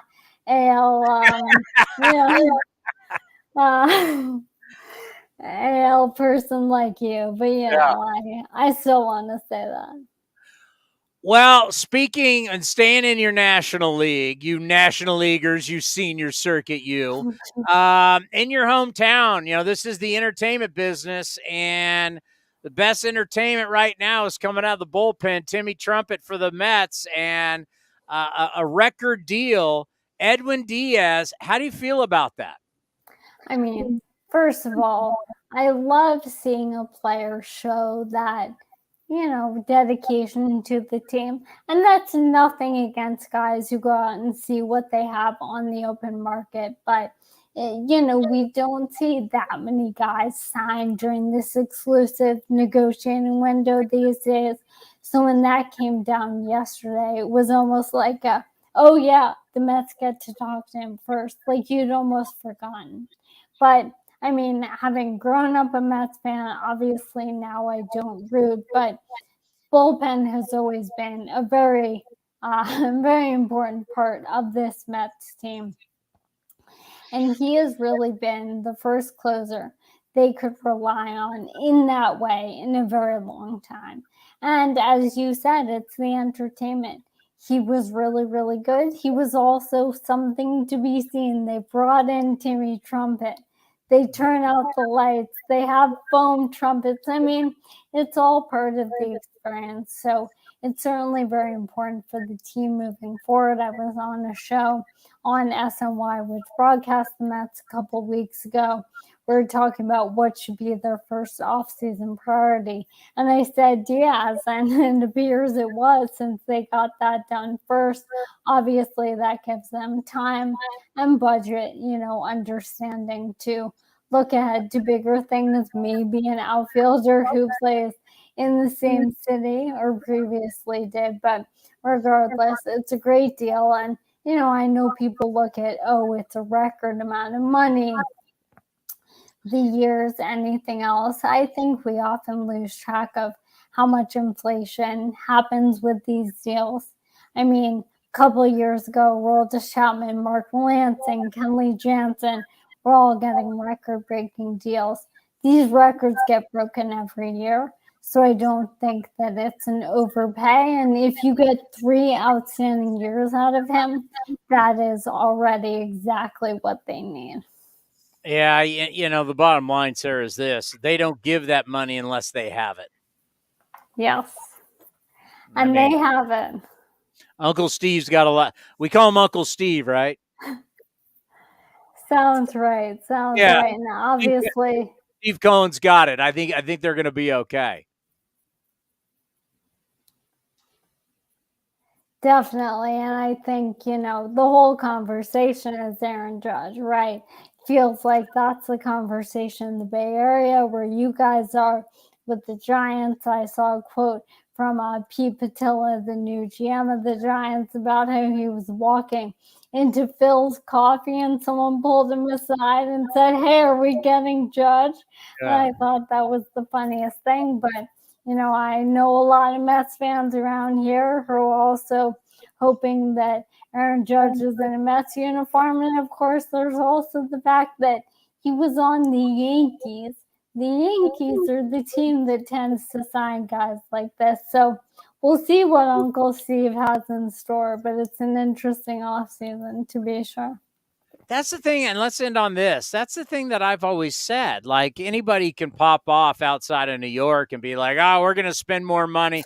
But you in the end, are you telling me you don't want a Monument Park with Ruth and Gehrig and Jeter and Reggie and all these guys? Or do you think nobody's got more money than Uncle Steve in the New York Mets? If he doesn't sign with the Yankees, I don't know how New York, because wouldn't that be the biggest stick it to the Yankees for the Mets, which they love to do, is to take Aaron Judge from them? I cannot think of a time when the Mets and Yankees truly competed for the same free agent. I know that I was talking to Buster Olney about this during the season. We've all kind of seen this coming. The fact that the Mets offense clearly this season needed another slugger, and the fact that Judge was headed toward free agency, did not take an extension, was going to be out on the open market. And if you look at the big free agents that have signed with either team over the last 10, 15 years, they were never really both looking at the same guy. The Mets weren't in the Garrett Cole market. The Yankees weren't in the Pedro Martinez market back in the day. There was kind of reporting with Carlos Beltran when the Mets got him, but it was kind of last minute that the Yankees stepped in. So we haven't seen how this goes. And then you add in the fact that this isn't any Mets team potentially competing with the Yankees for a free agent, but it's a Mets team with Steve Cohen, with his pockets, that has already shown they're willing to go out and spend like that. It's going to be fascinating. Personally, I love it for the city. I love it for the water cooler talk. The idea that people are going to be talking baseball, hopefully, in January at work. I know the Jets and Giants are better than expected, but you know what? People are going to be talking baseball in the winter because of this in New York, and I love that. Well, I'll tell you what. Ever since your diagnosis, the pouring in of the love for you in Major League Baseball has been unbelievable. And it just shows in our community how much you're loved, how much you're appreciated. You know how much you mean to us here on A's Cast and A's Cast Live. You have always made our show such a better show, a smarter show. And really, you're the backbone of Cody's research, because Cody's not good at research. So all he does is contact you to get the research. So without you, I don't know where Cody would be. We love you to death, and I can't tell you what you mean to the show. You mean everything. Thank you so much. I really appreciate it. I mean, I said it last time I chatted with you guys, but I've been overwhelmed. None of this has sunken in. And now it's the off season. I'm like, oh boy, I have to get back to all of these incredible people who have reached out. And I've been so overwhelmed reading the messages that I haven't replied. So I am going to get back to you if you're listening and you hear this. But I mean, thank you guys. And Cody, you know, I'm always glad to help with the research. So it's all good. We'll talk to you soon, Sarah. Thank you. Have a good one. The great Sarah Langs right here on A's Cast Live. Yes, she was diagnosed with ALS. And, you know, I know I don't want to, I mean, at this point for her, as she has said publicly, that she wants to talk baseball and continue to do her job. And I think that's the number one thing for us, is to continue to bring her on and let her do her job. You know, at some point you're going to hear, you know, all the well wishes and everything, but you want to do your job. And so that's why, you know, Cody, I know for us, I want to still bring her on. She's an incredible researcher. I don't know if there's a better one in the game. And there's a reason why she's on MLB Network and she's on Buster Olney's podcast. I mean, that just shows you the quality of her work. She goes on the biggest shows that we have in our industry. And the fact that she takes the time to come on our little show is a big deal. So, yeah, it's what we want to keep continuing to do. And as long as she can do it. And baseball, I think, is going to keep her going for a long time. So, and I know how much she means to you. Yeah, I always think of Sarah whenever, especially after the World Series. Sarah's like one of the first individuals I think of about coming on, because of not only the research, but just the baseball fandom in her about just talking about the game. Like, we could talk about the game as much as we want, and we have Hall of Fame stuff we can get into later, like that no one enjoys more than we do. But when it comes to talking about the game and the World Series and looking up numbers, Sarah's the absolute best. There's not even close. Yes, that's a shot fired at you, Hembo. No one's better than Sarah, and I'm glad we can bring her on and let her have some joy, because we know she's going through a tough time, but she means a lot to us, and she always has and always will, and we'll bring her on as much as she wants to come on and talk with us. She's always going to be welcome for as long as she wants to come on and talk. So quickly, before we get to Geoff Blum in Houston, we ended with the top 20 free agents. Number 12, Kershaw, 35. Tyler Anderson, by the way, the ages, you just start, I mean, all these ages, they're no joke, right? And nothing against age, but Tyler Anderson, number 13, lefty for the Dodgers, 33. Jose Abreu is still a very good player, but he's 36. First baseman, White Sox. Wilson Contreras, catcher, who said goodbye how many times to Chicago? Well, took Chicago off of his Instagram. Yeah. You take the Cubs off your Instagram, you have to leave. Well, he didn't leave. Yeah, there's no coming back from that. I told you last night when we talked. He was still allowed to play, right, after he took him off the Instagram? Yeah, after all the hugs. Off the gram. Huggate, as they called it. There was apparently a trade that was nixed by Jim Crane that he could have went to the Astros.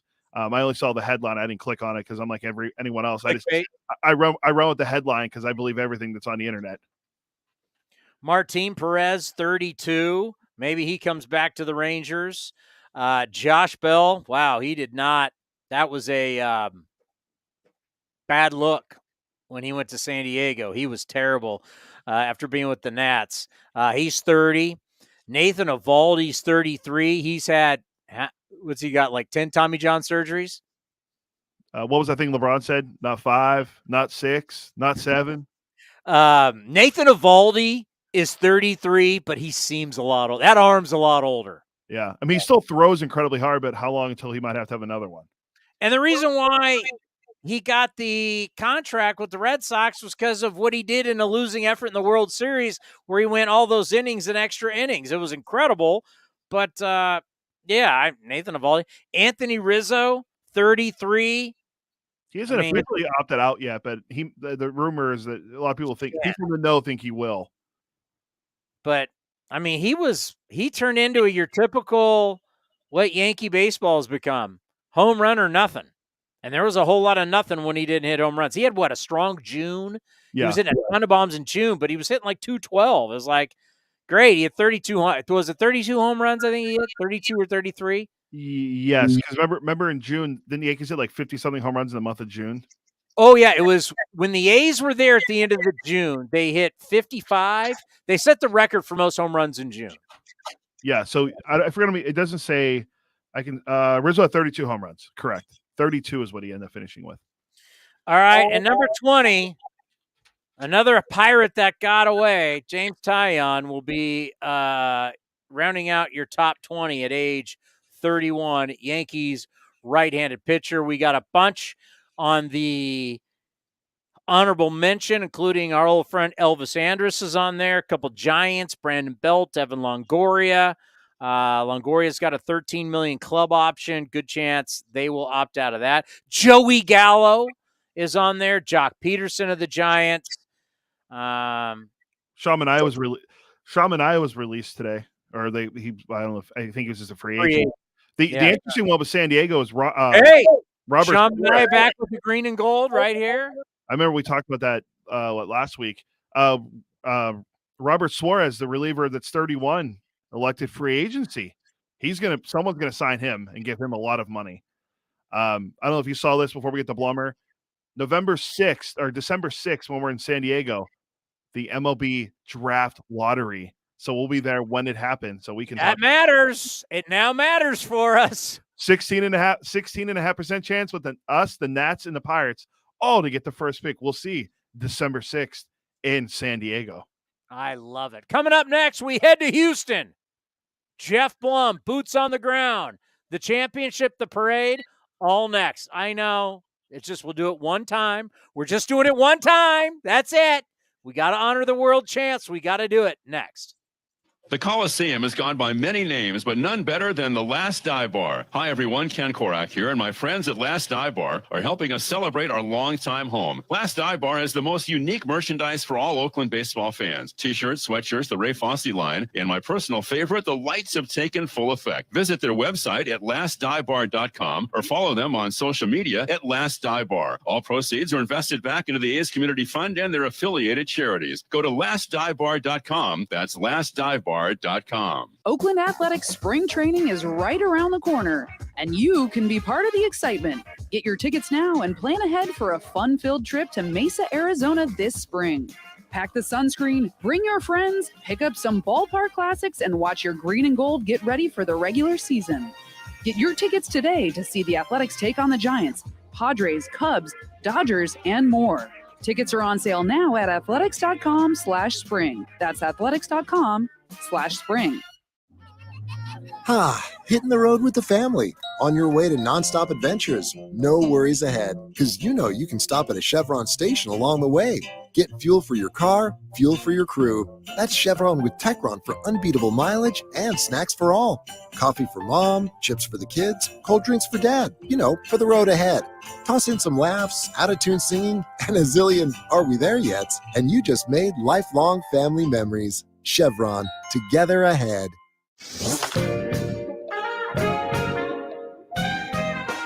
The skipper, Mark Kotze, was on A's Cast Live and discussed his message to the club heading into the offseason. It was loud and clear yesterday. We had a discussion about obviously what we've done this year, how we've grown, and the expectation level for next year in terms of the preparation, right? And it was built off yesterday's or the night before's game in terms of, you know, just the transitional from the guys that are on the roster that won't be here, the guys in the room that should be here, and the guys in the room that need to continue this culture, and that's that grit, right? We talk about this long-term perseverance, this commitment to a goal, right? And it starts now, and it starts in their training for this offseason. So like you said, no guaranteed contracts, 33 rookies, 64 players, I think, or more. 64. And just the focus has to be, we're going to come out next year, we're going to continue to incrementally and get better, but with the expectation to win. To listen to the full interview and much more, go to athletics.com/A'sCast.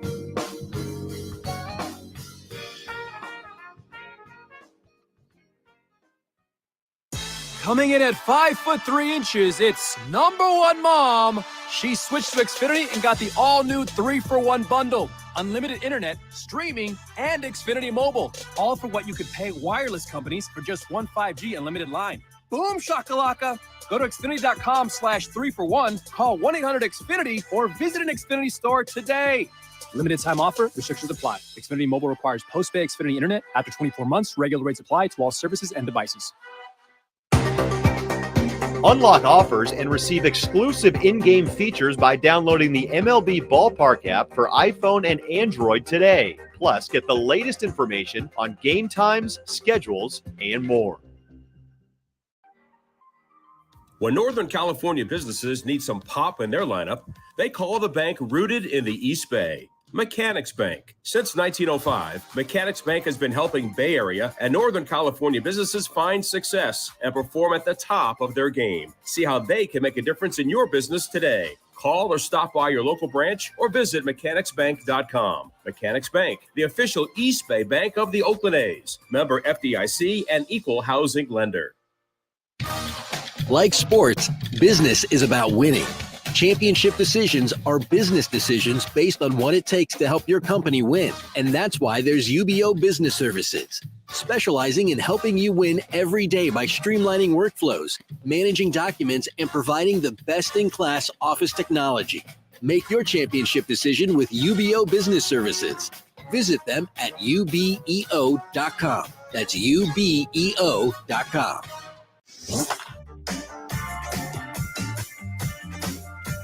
Martin Gallegos of MLB.com stopped by A's Cast Live and laid out the plan to build the next core of players for the A's. In terms of getting more competitive towards next year, you hope that, some of these guys who got called up this year, like Shea Langoliers, Nick Allen, Jordan Diaz, some of these guys, take that next step next year, have their full year under their belt. And along with, other guys like Tyler Soderstrom and Zach Geloff finish the year at AAA, you hope that those guys can come up at some point, whether it's, the second half, and kind of start, building something here, a core group of guys like we saw, a few years back with Chapman, Olsen, Pinder, all these guys that came up. See these guys, who have won together in the minors kind of start to mesh at the big league level. And if you can kind of develop that core next year, I think that's what it's all about for next year, taking a step forward, being more competitive, winning more games in this year, but more importantly, I think finding that core group of players, core group of young guys, out of those prospects that you have down there, and hope that some of them evolve into, players who you can count on for the next few years to lead that next, playoff group here in Oakland. To listen to the full interview and much more, go to athletics.com/A'sCast.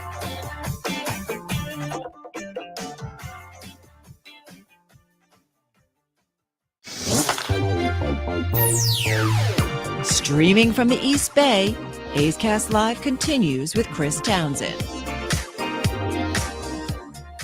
Well, let's bring in the World Series hero. Let's bring in the Cowbear, and he is essentially a man that just collects World Series rings now. I mean, no matter where he goes. I mean, this is unbelievable. What do you got, 3 now? Yeah, 1 on my own and 2 just by, guilty by association, I guess. Yeah. So, yeah, 3 total. And don't forget, so what's that? 2 more American League Championship rings mixed in there. And also, I've got 2 AA championships, man. Those are still on the mantle. And I've got my Cal College World Series ring. I mean, it's just, the jewelry. Hey, and by the way, those minor league championships, they mean something because those guys They that mean it you to the won player. I mean, my God, because everybody's striving for one thing to get to the big leagues, and so many of those guys won't get to the big leagues. Those minor league championships, they stand out because they got unbelievable memories. Oh, they carry all kinds of stuff with it. And you talked about how, there's a lot of individual talent when you're playing in the minor leagues like that, and you're all trying to jump each other and get to the big leagues as fast as you possibly can. But when you do win championships like that, you start to look back, or you have a chance and you pull up the roster. And I mean, there's some big names on some of those rosters that you were actually able to win championships on. But as well as I do, if you're doing anything and you win and you're the best team that given year, and you get recognized by holding on even to the smallest Jostens ring there is, it still means something to you. You accomplished something. So how was the parade today? I know you're a part of the coverage. Yeah. You know what? It was crazy because in 2017, we had the opportunity to walk the route kind of ahead of all the players, and that was exciting in itself just because the fan base here is so fervent and so endearing to us that, they gave us a pretty healthy a cheer, but, obviously everything was safe for the players. But this year I had a unique opportunity to sit on the desk and anchor with a couple of other people the World Series cover, or the World Series parade coverage this afternoon downtown, and I had an absolute blast. I didn't get to ride the float, but I got to see the entire parade coming down the road with Texas Southern University's band, the University of Houston. I mean, they did a great job of recognizing all of the local communities and schools before they actually got to the players and brought not one, but two trophies down the street. So it was very exciting, very emotional, and a well-represented parade by a lot of Houston Astro fans. It was a lot of fun. You're like the guy back in the studio for the Macy's Thanksgiving Day parade. I felt like that. I definitely felt like that. I'm starting to point and look. I'm like, hey, there's so-and-so. Hey, and they're waving to the crowd. Oh yeah, I couldn't help it. Once a fans start yelling, you turn around, you got to acknowledge them. But it was a very, very well planned and controlled chaos for a pretty joyous city. You think about this team. It's 6 straight years in the ALCS, now 2 titles, a lot of different guys than from 2017. But now that you've been around it for years, what is the greatness? How great is this run?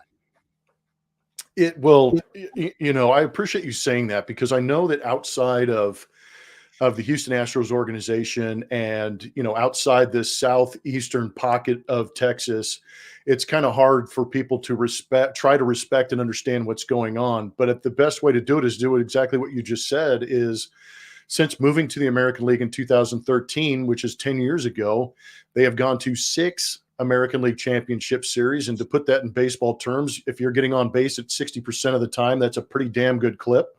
And then 2 of 4 World Series. And if you go 2 for 4 every day, you're going to be beyond the Hall of Fame. You're going to be on, the Mars Hall of Fame in baseball. So what they've been able to do is pretty impressive. And I just hope that, someday that some of the prognosticators and some of the people outside of Houston, nationally, can understand how great this team actually was with their pitching staff, pitching as well as they did, their bullpen putting up historic numbers, throwing the second no-hitter in World Series history, and seeing a rookie in Jeremy Pena at shortstop win an ALCS MVP, win a World Series MVP, and add a Gold Glove to that mantle in 1 year is truly remarkable stuff. But I think, maybe long after we're dead and gone, they'll look back at this team and go, man, this was a very good time to be an Astro fan.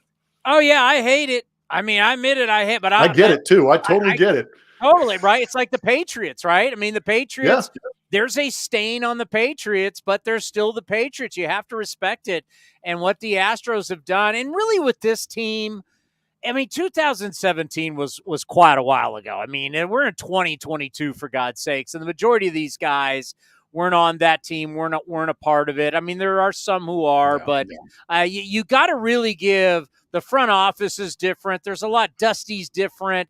But you got to give a lot of credit. I mean, think about it. We used to talk about the greatness of Carlos Correa. The guy's got huge stones. He was a tough player, and you let him walk for this guy Jeremy Pena, how's this going to work? And next thing you know, all the MVPs and everything. The one thing that impresses most is the shrewd business decisions. And I've been saying all show, remember, the Astros aren't cheap. They spend a lot of money, but they do it wisely.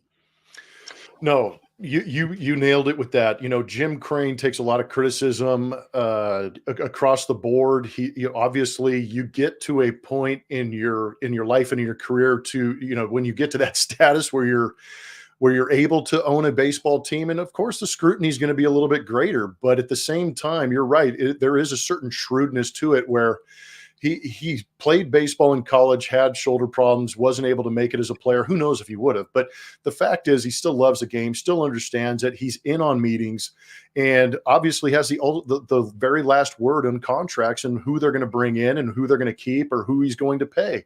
And he broke down the numbers with James Click, talked to Dusty Baker, talked to guys in that clubhouse, and said, you know what? We got a guy that we're going to take a chance on, and it's a unique time too. You got to think about the willingness to you're not giving up on Carlos Correa, but you're making a logical decision to say, we're going to save $34 million, go with this rookie because he's protected. He still has Jose Altuve, Alex Bregman, Yuli Gurriel, Yordan Alvarez, Kyle Tucker, Martin Maldonado. There is an insulation there that protected Jeremy Pena throughout the course of the season to allow him to go out there and figure out who he was. There was no pressure on him to do the things that he just accomplished. So they let him blossom into who he was. He had a phenomenal year, but there's a certain shrewdness and thoughtfulness to what's going on, because if push did come to shove and they needed to go get a guy, James Click had the purse strings taken off to go get somebody, but fortunately he didn't have to. The reaction after the final out with everybody just hugging and all over Dusty Baker, I think absolutely said it all. Now that you've had a couple days to think about it, Dusty, what he was meant to do when he came in here. Somebody had to be at the front of it, was going to have to take some of the bullets, even though he had nothing to do with it, and how he's ushered this franchise through these times, and to finally get his World Series title as a manager. What has this been like? Well, that's another thing. I really hope that if you do have that disdain for Houston, don't put it on Dusty Baker, because we're very similar in the sense that we're big fans of the game. We're big fans of history. We're big fans of players and managers and guys who have accomplished things and earned the right to win a World Series championship. It's amazing it's taken this long for Dusty to earn the right to raise that trophy. But I think that it's kind of serendipitous that he's doing it here in Houston amongst all those things that you're talking about, because Dusty was brought in here after A.J. Hinch and the Jeff Luhnow era and all of the controversy around how was the culture in Houston. And you put one of the most beloved ball players, most beloved managers, and just beloved people in baseball at the front of this.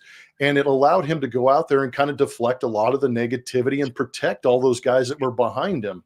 And you kind of saw that develop into a trust and a love for Dusty with these guys when you started to hear some of the interviews they were giving these days. We want to win this thing for Dusty. And I think that those players started to realize how good Dusty was.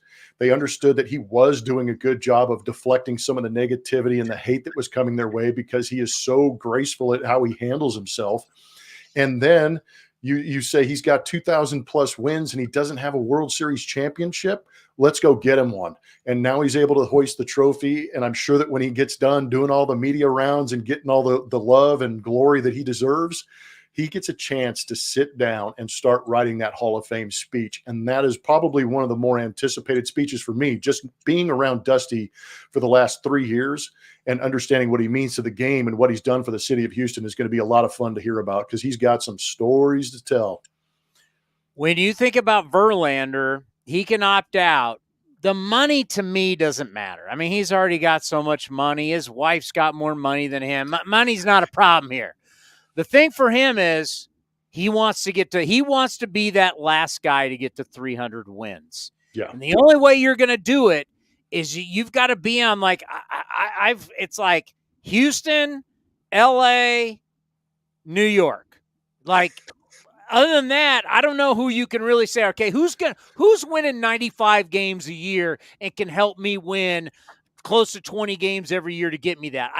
Unless to me, it's Houston and LA. right? I mean, if he opts out, you basically, and I don't know if Kershaw's going to want to go to Texas or whatever's going to happen, but I mean, to me, you opt out, pay him whatever. But wouldn't you say it's all about wins? And if I'm Verlander and all I'm thinking about is getting to 300 wins, why would I leave the Astros? That's a great point. And you know what? I honestly, if you would have asked me this before, at the end of the season, before the playoffs, I would have said he's going to opt out. He's going to go get paid. He's earned it. He's going to get his third Cy Young in 2022. And he's looking at Scherzer's contract and he's saying, I could get that kind of money, maybe. And the more I thought about it, and like you said, after he gets that first World Series win, and the idea, you're exactly right. Because if you break it down, getting to 300 wins isn't about the money. It's about being in a position to accrue that many wins. And how do you go about doing that? You want to be able to be on a team that can score runs, play defense, and protect your leads and give you the W's. And this is a place where he's actually found out that he can do that. And there's also some other hints in some of the other interviews that he's done where he likes to win. He wants to be on a championship team. And I think if you are later in your career, yet still have the ability to garner a contract and be attractive to teams that want to go out there and win, why wouldn't you put yourself in a position like this to go out there and get paid healthy enough like you're talking about? Because it's a decent contract at what, $25 million, and stay with the team that you know is going to win. And oh, by the way, this place loves them some Justin Verlander. You're going to go into another situation, possibly with a bigger contract and more expectation, or are you going to stay in a place where you've got a healthy contract and a healthy respect from the fans? I don't know. That's a tough call. But if, a month ago, I would have said he's gone. Now I'm going, man, he might stick around for a little while. Somebody said to me, they're like, I could see him going back to Detroit.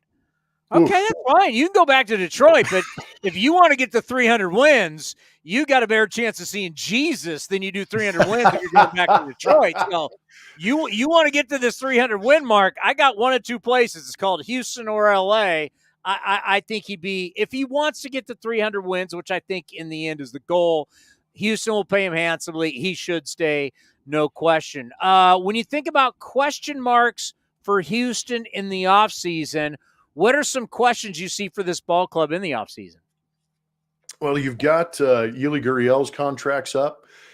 He didn't have the offensive regular season that I think a lot of us had hoped he would. Granted, he won a Silver Slugger, in 2021, fell back a little bit, but in the postseason, he showed up. All of a sudden, he was back to old Yuli Gurriel, getting a couple of knocks, driving in runs, and playing a phenomenal defense. I think that he's a question mark, but there aren't many question marks, and I know this is going to frustrate a lot of Oakland A fans, is there aren't many question marks. You've got a Lance McCullers Jr. locked up. You've got Fromber, Urquidy, Javier, Luis Garcia, Brian Abreu. All these guys are under control. I think the biggest question might be how big is the contract they're going to offer Kyle Tucker? Is Kyle Tucker going to take the contract to keep him around? They locked up Yordan Alvarez early in the season. Alex Bregman, Altuve are still around. Martin Maldonado, I think, would play here for the major league minimum because he loves it so much. Vasquez and Mancini may go out and test the free agent market, which is totally understandable, who were acquired at the trade deadline. Michael Brantley's a big question for me. Would they be willing to bring Michael Brantley back if he's healthy? Because Michael Brantley is such a huge asset in this organization that even though he wasn't playing, he provided so much stability in that clubhouse and information to help these guys get through the World Series that I think he still retains a ton of value. And center field, even though Chas McCormick may have made the catch, the catch of the year in center field, if you're looking at a place to upgrade, you could upgrade out there. Ryan Presley's under contract for 2 more years. They're in an unbelievable position to where, as great as 2022 was, there's still a real chance that they're going to maybe be the favorite, in competition with the Seattle Mariners to win the West again next year. It's unbelievable. Come on, give me one negative. Give me just something. Give me something to hang my hat on. Well, okay, so we just go. Give me just a little doom and gloom, just a little. Well, how about this? I mean, this kind of feeds into maybe outsiders look at the Houston Astros because, is Dusty Baker coming back? His contract was up. James Click, the GM, is he coming back? These are two guys that replaced him. And I think that might be the most the most anticipated or controversial, I don't know if it's controversial, but the most anticipated idea is, are those two guys going to come back? Because Click came in a situation in replacement of Jeff Luhnow, really didn't have to do too much. You know, he went out and traded for Mancini and Christian Vasquez, signed a couple of free agents, brought over Maton, guys like that, where he made some moves, but he didn't have that big splash. You know, Rafael Montero came over in that Kendall Graveman trade last year and really proved to be worth it in the bullpen, but there really wasn't that huge splashy pickup for James Click as a GM. So that's something that Jim Crane's going to have to talk about. And then I don't know if he's going to sit back and just put a blank piece of paper in front of Dusty and say, you just give me the numbers and we'll sign it and move on. I don't know how this is going to work, but those are the two contracts that are up that might be the most interesting to keep an eye on. Was the Click thing weird when you're like, wait, we're in the World Series, the GM, like, we go to the playoffs every year. What's the problem? Yeah, it's weird, and I like James a lot. I've been able to sit down, have conversations with him. I'm much like you, where I'm intrigued by how some of these guys' minds work with numbers, but also how they apply it to baseball. So it was kind of fun to pick his brain about how you take the numbers and take Aaron Nola, for instance. How do you pick apart Aaron Nola's start and try and create a game plan to go and beat him in the World Series? So we've had conversations like that, which I think he's great at. But, that being said, with him not making a big splash, where was the opportunity?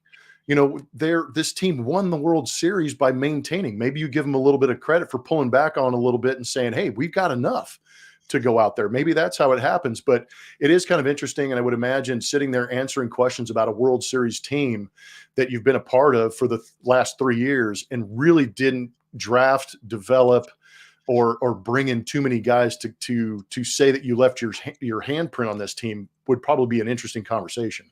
What's the biggest story for you in the offseason outside of the Astros that you're looking forward to see play out?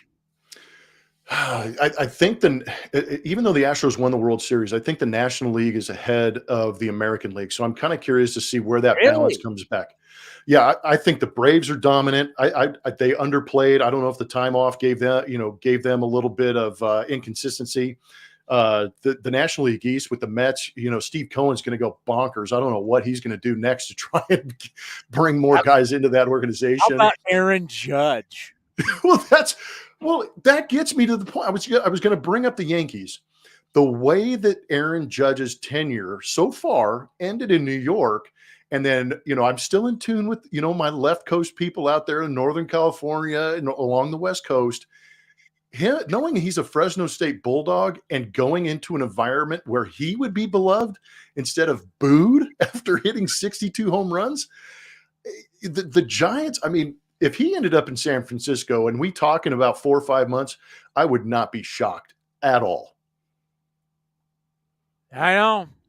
I just, the thing for me and understanding history, I don't know how I would think about, I'm going to have a chance to have a monument next to Babe Ruth, next to Mickey Mantle, Joe DiMaggio, Reggie You're all Jackson, over this legacy Derek stuff. Jeter. Seriously, when you're long gone, your grandchildren, your great-grandchildren, they'll go and your monuments and that's far different than being on the Wall of Fame with Rich Aurelia and the Giants. You know what I mean? Oh, poor Rich, man. Come on. Marvin Bernard and come on. Oh, Marvin Bernard. Yeah, I remember those You know days. what I'm saying? You were out here. It's Yeah. come on. It's a big difference. What happened to Will Clark and some of these guys? That's not too shabby. It's not Mickey Mantle and Joe DiMaggio.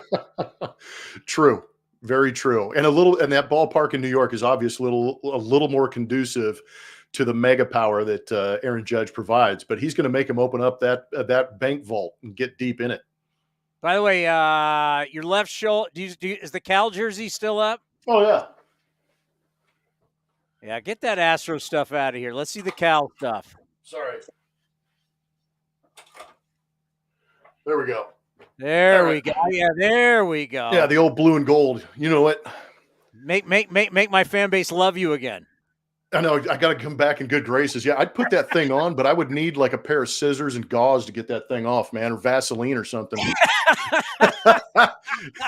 Dude, that thing is about 50 pounds ago when I was I was just a scrawny little 18-year-old punk freshman at Cal and running around trying to beat up on Miami and Florida State in the College World Series. You were a shortstop, right? Oh, yeah. Yeah. Bob Milano brought me in. I was just a lanky 6'3", maybe $170 soaking wet after lunch. And he put me at shortstop. And I learned a ton from Alan Regier, Coach Lawn, John Hughes, Bob Milano, Oscar Miller. There were guys there that I absolutely had to lean on to become a ball player and a man. And Cal is where I learned everything I know right now. Think about those days. You're 6'3", you're $175. You're eating as much as you can, and you can't gain weight. Crushing. Yeah, I mean, 7 is going, do I have to up your scholarship just to look like I'm feeding you? Man, you know what? Some of the best times was going into Arizona State, which was a harsh environment at the time. And Justin Stark. Starkey was our catcher, and he was a little more thicker than I was. He had me by about 3 or 4 years. He was a junior senior at the time, and he's hitting behind me. And I remember coming to the plate, and fans in Arizona State are going, "Hey, Blum, did Stark steal your meal money?" Yeah, I turned sideways, and the pitcher wondered if I was in the box. What do you got? Hey, it's the off season now. I mean, what do you got a big trip plan with the kids? What do you got going? Dude, my oldest daughter is at the University of Arkansas, so now I'm all woo pig sueyed out, and I've gotten the Razorbacks. So I'm going to try and catch a football game. I don't know if I'm going to be able to, but I've been lucky enough to meet Eric Musselman, the head basketball coach for the Razorbacks. And we've had great conversations. He's invited me up to go watch basketball games anytime I want. So I'm going to be a Razorback men's basketball fan for a little while. I'm going to go watch some Kelvin Sampson over at University of Houston for some basketball. I'm going to try and get rid of my power hook on the golf course. Oof. And there's a good chance that we'll come out there and visit the West Coast. We still got family and friends out there. I was just up in your neck of the woods, up in Napa, visiting family up in Napa Valley, man. I love that place. I can tell you, it doesn't matter the lesson. It doesn't matter the video. My right hand, it's here to stay. It does not. It wants to take over. And when I'm striping but that's how you know you're an athlete. I've been striping it lately. Like I've been putting some numbers up that start with a 7. But every once in a while, I've been telling Sparksy I'm going to be ready for him. But dude, if you take down Sparky, that's impressive. We got to get you out at the Olympic Club out there and see how that thing goes, man. Hey, buddies invited me out. Stepped up a little misty day, shot 79 at Harding Park from the tips. Dude, Harding Park is legit too. Good for you, man. But I'm telling you, every once in a while, Dr. Hook comes back and I can't hear it. Dude, all of a sudden I've got sinkers on the inside or cutters and sliders coming down and in, and I just open up and rip it to the left. Yeah. Oh, yeah. By the way, Eric Musselman, I've done a lot with him in the past when he was the Warriors and the Kings. He's been around. Great guy. Yeah, he is one of the best. I mean, it's funny because you expect this 6'4" coach to come out, and he's all of what, 5'10"? Yeah. And he's just a little wiry guy, and the energy for days, but he's been a great dude to hook up with. So I'm excited about his basketball season. How was the first one going to college, leaving the house? How'd that go over? Oh, dude, it's crazy. I mean, it's kind of good that because I have 4 daughters, for those of you that don't know. My oldest is 18, obviously a freshman in Arkansas. And I have 3 seniors. So I've got triplet daughters that are seniors right now out here in Houston. And so the one leaving was tough because you unplug a certain personality and dynamic. You definitely recognize it. This time next year, I may be a train wreck because you're going to take the chaos of the Blum household and just leave me and my wife sitting here in this house. And we're just going to be like, what? You talk about reintroducing yourself. It's going to be a pretty wild situation, but my girls are great. They're doing extremely well out here and looking forward to moving on. But yeah, it's hard. There's every once in a while when she doesn't answer my phone, I'm like, what the hell? Pick up the phone. It's your dad. Can you imagine back at school? Like you can't imagine, like, God, cell phones and just, I mean, Picture phones, Twitter camera and- phone. If somebody picked this up while I was at Henry's or, geez, out there at Cal, I may not have made it this far. I mean, I'm like because I'm a little older than you. I'm like the last generation that didn't have the internet in school. Oh man, yeah. My last year at Cal, might have been my last year at Cal. I remember sitting in the basements of some of the libraries on Cal, and that damn DSL noise pops on, and I'm sitting there just praying that I get a connection so I can do some research. But man, yeah, that you did the old school way, Townie. Yeah, my last year at baseball was 95. I was done in 96. I mean, we still had pagers. Yes, dude. Pagers. Yeah, my wife and I, when we first started dating, she got me a pager, and we had she gave me a list of codes, 3-digit codes that meant stuff. I'm like, yeah, I mean, I'm like, you're gorgeous, but I go, are we going too far here? Yeah. But it worked out. All right. Hey, congratulations. Another ring, an unbelievable run. Thank You're you. our favorite. We were rooting for Dusty and you. And other than that, nobody else. I truly Sparky believe that. too. Say that again. Sparks. Yeah, Sparky too. But no, you guys have been wonderful to us. Going through Oakland is always a good time. It's a trip down memory lane for me, but it also reestablishes great relationships like I've got with you, Townie. So I appreciate you saying that. Thank you. All right, buddy. We'll have a great off season. We'll be calling. Yeah, please do. I'd love to chat with you again. It's always a good time, dude. Take care. Thank you. You too. The great Geoff Blum, the Cal Bear, the World Series hero for the Chicago White Sox. And if you go, World Series hero, yes, he's part of a statue. He will forever be a part of a statue out front wherever the White Sox play. Even if they build a new Comiskey, what are they on? Comiskey 2.0. They build Comiskey 3.0. U.S. Cellular Field, I think it's called. No, Guaranteed Rate Field, I believe is what it's called now. If they build another ballpark, his statue will be there. He's a statue guy. You guys, at the end, you're probably tuning out the millennial listeners. So when they're like, what the hell is a beeper? What's dial up? What is pager? Oh yeah, even worse. A beeper, a pager. By the way, so the Baseball Writers Association Manager of the Year finalists have been revealed. Yeah. Okay, and the 2 people who are running for mayor in San Jose have just called me. Oh, well, there you go. I mean, How about that? Election day's tomorrow. Yeah. I mean, isn't that awesome that the people that are running for mayor are calling me directly? Well, you're a big deal. I'm a taxpayer. I mean, I'm doing my part. Let's see. Also, a volunteer for Prop 30 is getting a hold of me. I mean, I think it's great that they're reaching out to me right before the election. Personally, I think it's special. Yeah, everyone go out and vote. Election day's tomorrow.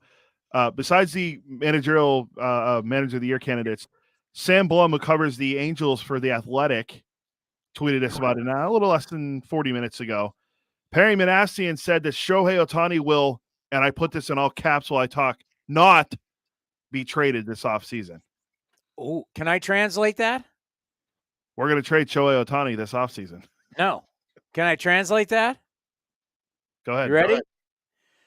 We make millions upon millions of dollars of this guy being on our team. I'd like to get rid of him because I could totally revamp my system and do all the smartest things I can with all the players I'm going to get. But my owner's telling me, you're out of your mind. Are you trading this guy who makes us millions and millions and millions of dollars? And oh, by the way, we don't even tell you how many millions we make off of this guy. But just let me tell you, he makes more for our organization than any other player in baseball. So because of that, I'd love to trade him, but I can't. Yeah, and quote. A good translation? Yeah, that's pretty good. And we didn't get to it today. We'll get to it on Thursday. We said we're going to do it on Thursday. we'll go over the Hall of Fame class and talk about the guys that are going to be up for it. Hall of Fame class? No one cares about the Hall of Fame class. It's the Veterans Committee that matters. Well, what's the hold on? Let me find you. I have it on the playbook here. That's 12 pages long today. Bonds and Clemens are back on the ballot already, but now it's the Veterans Committee. Cannot wait. It is called the Contemporary Baseball Era Players Committee. So the contemporary baseball, the players on it. Era's Veterans Committee. Yeah, it's a 16-member committee. They'll vote on December 4th, and any player receiving 75% of the vote will be on the ballot. I'll give you the names, but we'll get into this on Thursday. Albert Bell, Barry Bonds, Roger Clemens, Donnie Baseball, Don Mattingly, Fred the Crime Dog McGriff, Dale Murphy, friend of the program, Rafael Palmeiro, and Curt Schilling. Wait, give me them all again. Albert Bell. Yes. Barry Bonds. Okay, wait. Albert Bell, no. Barry Bonds. Yes. Roger Clemens. Yes. Donnie Baseball. Yes. Fred McGriff. Yes. Dale Murphy. Yes. I never took steroids, period. Rafael Palmeiro. Yes. And maybe one of the greatest big game pitchers of all time, Curt Schilling. Yes, every one of those guys should have a plaque in the Hall of Fame except Albert Bell. And Albert Bell was a great player. And he was a great. Didn't he hit 500 home runs, right? I don't have it right in front of me. I think he hit 500 home runs. Hold on, Albert Bell. I haven't looked up Albert Bell in so long. Jesus. He was such sorry, no. More about I always confuse him and for some reason him and Eddie Murray. 381 career homers, 295 batting average, a 144 OPS plus. His numbers are pretty good. He's a 40 WAR. He's out. Yeah, he's got 1,239 RBIs. That's fantastic, but not Hall of Fame. Yeah, I'm not putting Albert Bell in my Hall of Fame. Yeah. Nothing against him. I mean, he was an absolute ass, but I'm not. That's not why I'm not putting him in. Yeah, he'd be the Hall of Good. See, Fred McGriff to me is a Hall of Famer. I agree. The crime dog. I put all those guys in except Albert Bell. It's a crime that the crime dog is not in the Hall of Fame. Crime dog should be in the Fred McGriff should be in the Hall of Fame. He was a really good player. A really good player. Dude, he did everything he wanted. He led both. He's one of the only guys that lead the National League and the American League in home runs. And won. And played with terrific first base. I mean, the steroid guys in his era through the home, he almost hit 500 home runs. I mean, he's just about there. But if you compared him and took the steroid guys out, he's like the best home run hitter of his generation. Yeah, never had any controversy attached to him. Just went out and played baseball, and that was it. And he has a great nickname as the crime dog. So we'll get into that more on Thursday. That's a good. I mean, we always love talking about the Hall of Fame. By the way, did you enjoy me putting this guy up? I did. I thought it was good. Is the Veterans Committee going to stiff Bonds and Clemens and Palmeiro's got 500 home runs and 3,000 hits. There's not many people that have 3,000 hits and 500 home runs. No, that's a very. Who's on that? Mays, Aaron. Well, you said 3,000 hits, 500. Let me help. 3,000 hits, 500 home runs. How many guys are on that list? There's not many. Let's see. I know Mays and Aaron. Mays, Aaron, Eddie Murray. A-Rod. A-Rod. It looks like those are the guys. Hank Aaron, Willie Mays, Eddie Murray, Rafael Palmeiro, Albert Pujols now, and A-Rod. And he's not in the Hall of Fame? Yeah. I mean, a lot of people forget about Palmeiro. Palmeiro's not in the Hall of Fame. He's got 500 home runs and 3,000 hits. And by the way, was a terrific first baseman. He was a good all-around player. I agree 100%. Palmeiro was a baller. It's like people forget this. And it's just, his time up on Capitol Hill didn't do him. And obviously, when he recently tried to make a comeback, right? I think he was playing, somewhere like international ball or something like that. What is he? He's got a 71.9 OPS. He's got 569 home runs. He's got 3,020 hits. He's got 1,835 RBIs. He's got a couple gold gloves. He made a boatload of money, too. He was one of those guys that made big loot. Yeah, he made $89 million. I mean, come on. Are you trying to tell me Rafael Palmeiro's not a Hall of Famer? He should be, but we're not control. We're not in control of this. Also, we'll talk about the Arizona Fall League later this week, too. We got a couple. Three-time Gold Glove winner, Rafael Palmeiro. Yeah, he was good on defense. Ridiculous. Absolutely ridiculous. See, you think we can't talk baseball year-round? We're just getting started. We could do a whole show just on this ballot, this Hall of Fame committee. That's fact. I mean, this is officially Bonds and Clemens' last chance. How long are these guys on this list? I have to do the research, but I forget how many years they get to stay on. I'll have it for us when we talk about it on Thursday. One guy left off, though. Sammy Sosa's not on there, interestingly enough. 600 home runs? Only played at 60 home runs 3 different times. 600 home runs. He's got 600 home runs. Fact or fiction? That's a fact. He's got 600 home. Sammy Sosa has 600 home runs. He's not in the Hall of Fame. It'll never make sense to me. All right. So Cody has a presentation on Wednesday, and obviously Friday's Veterans Day. So we'll be back on Thursday. Thursday from 1 to 4. I think that's what we're shooting for. Yeah, we'll be here at 1. All right, we'll see you 1 to 4 on Thursday. Thank you, everybody. We want to thank the Cal Bear, the World Series champion, Geoff Blum, Julian McWilliams from the Boston Globe, the voice of your Oakland Athletics, Ken Korach, and the beloved Sarah Langs from MLB.com. Thank you for listening, and we'll see everybody on Thursday at 1 o'clock. The Coliseum has gone by many names, but none better than the Last Dive Bar. Hi, everyone. Ken Korach here, and my friends at Last Dive Bar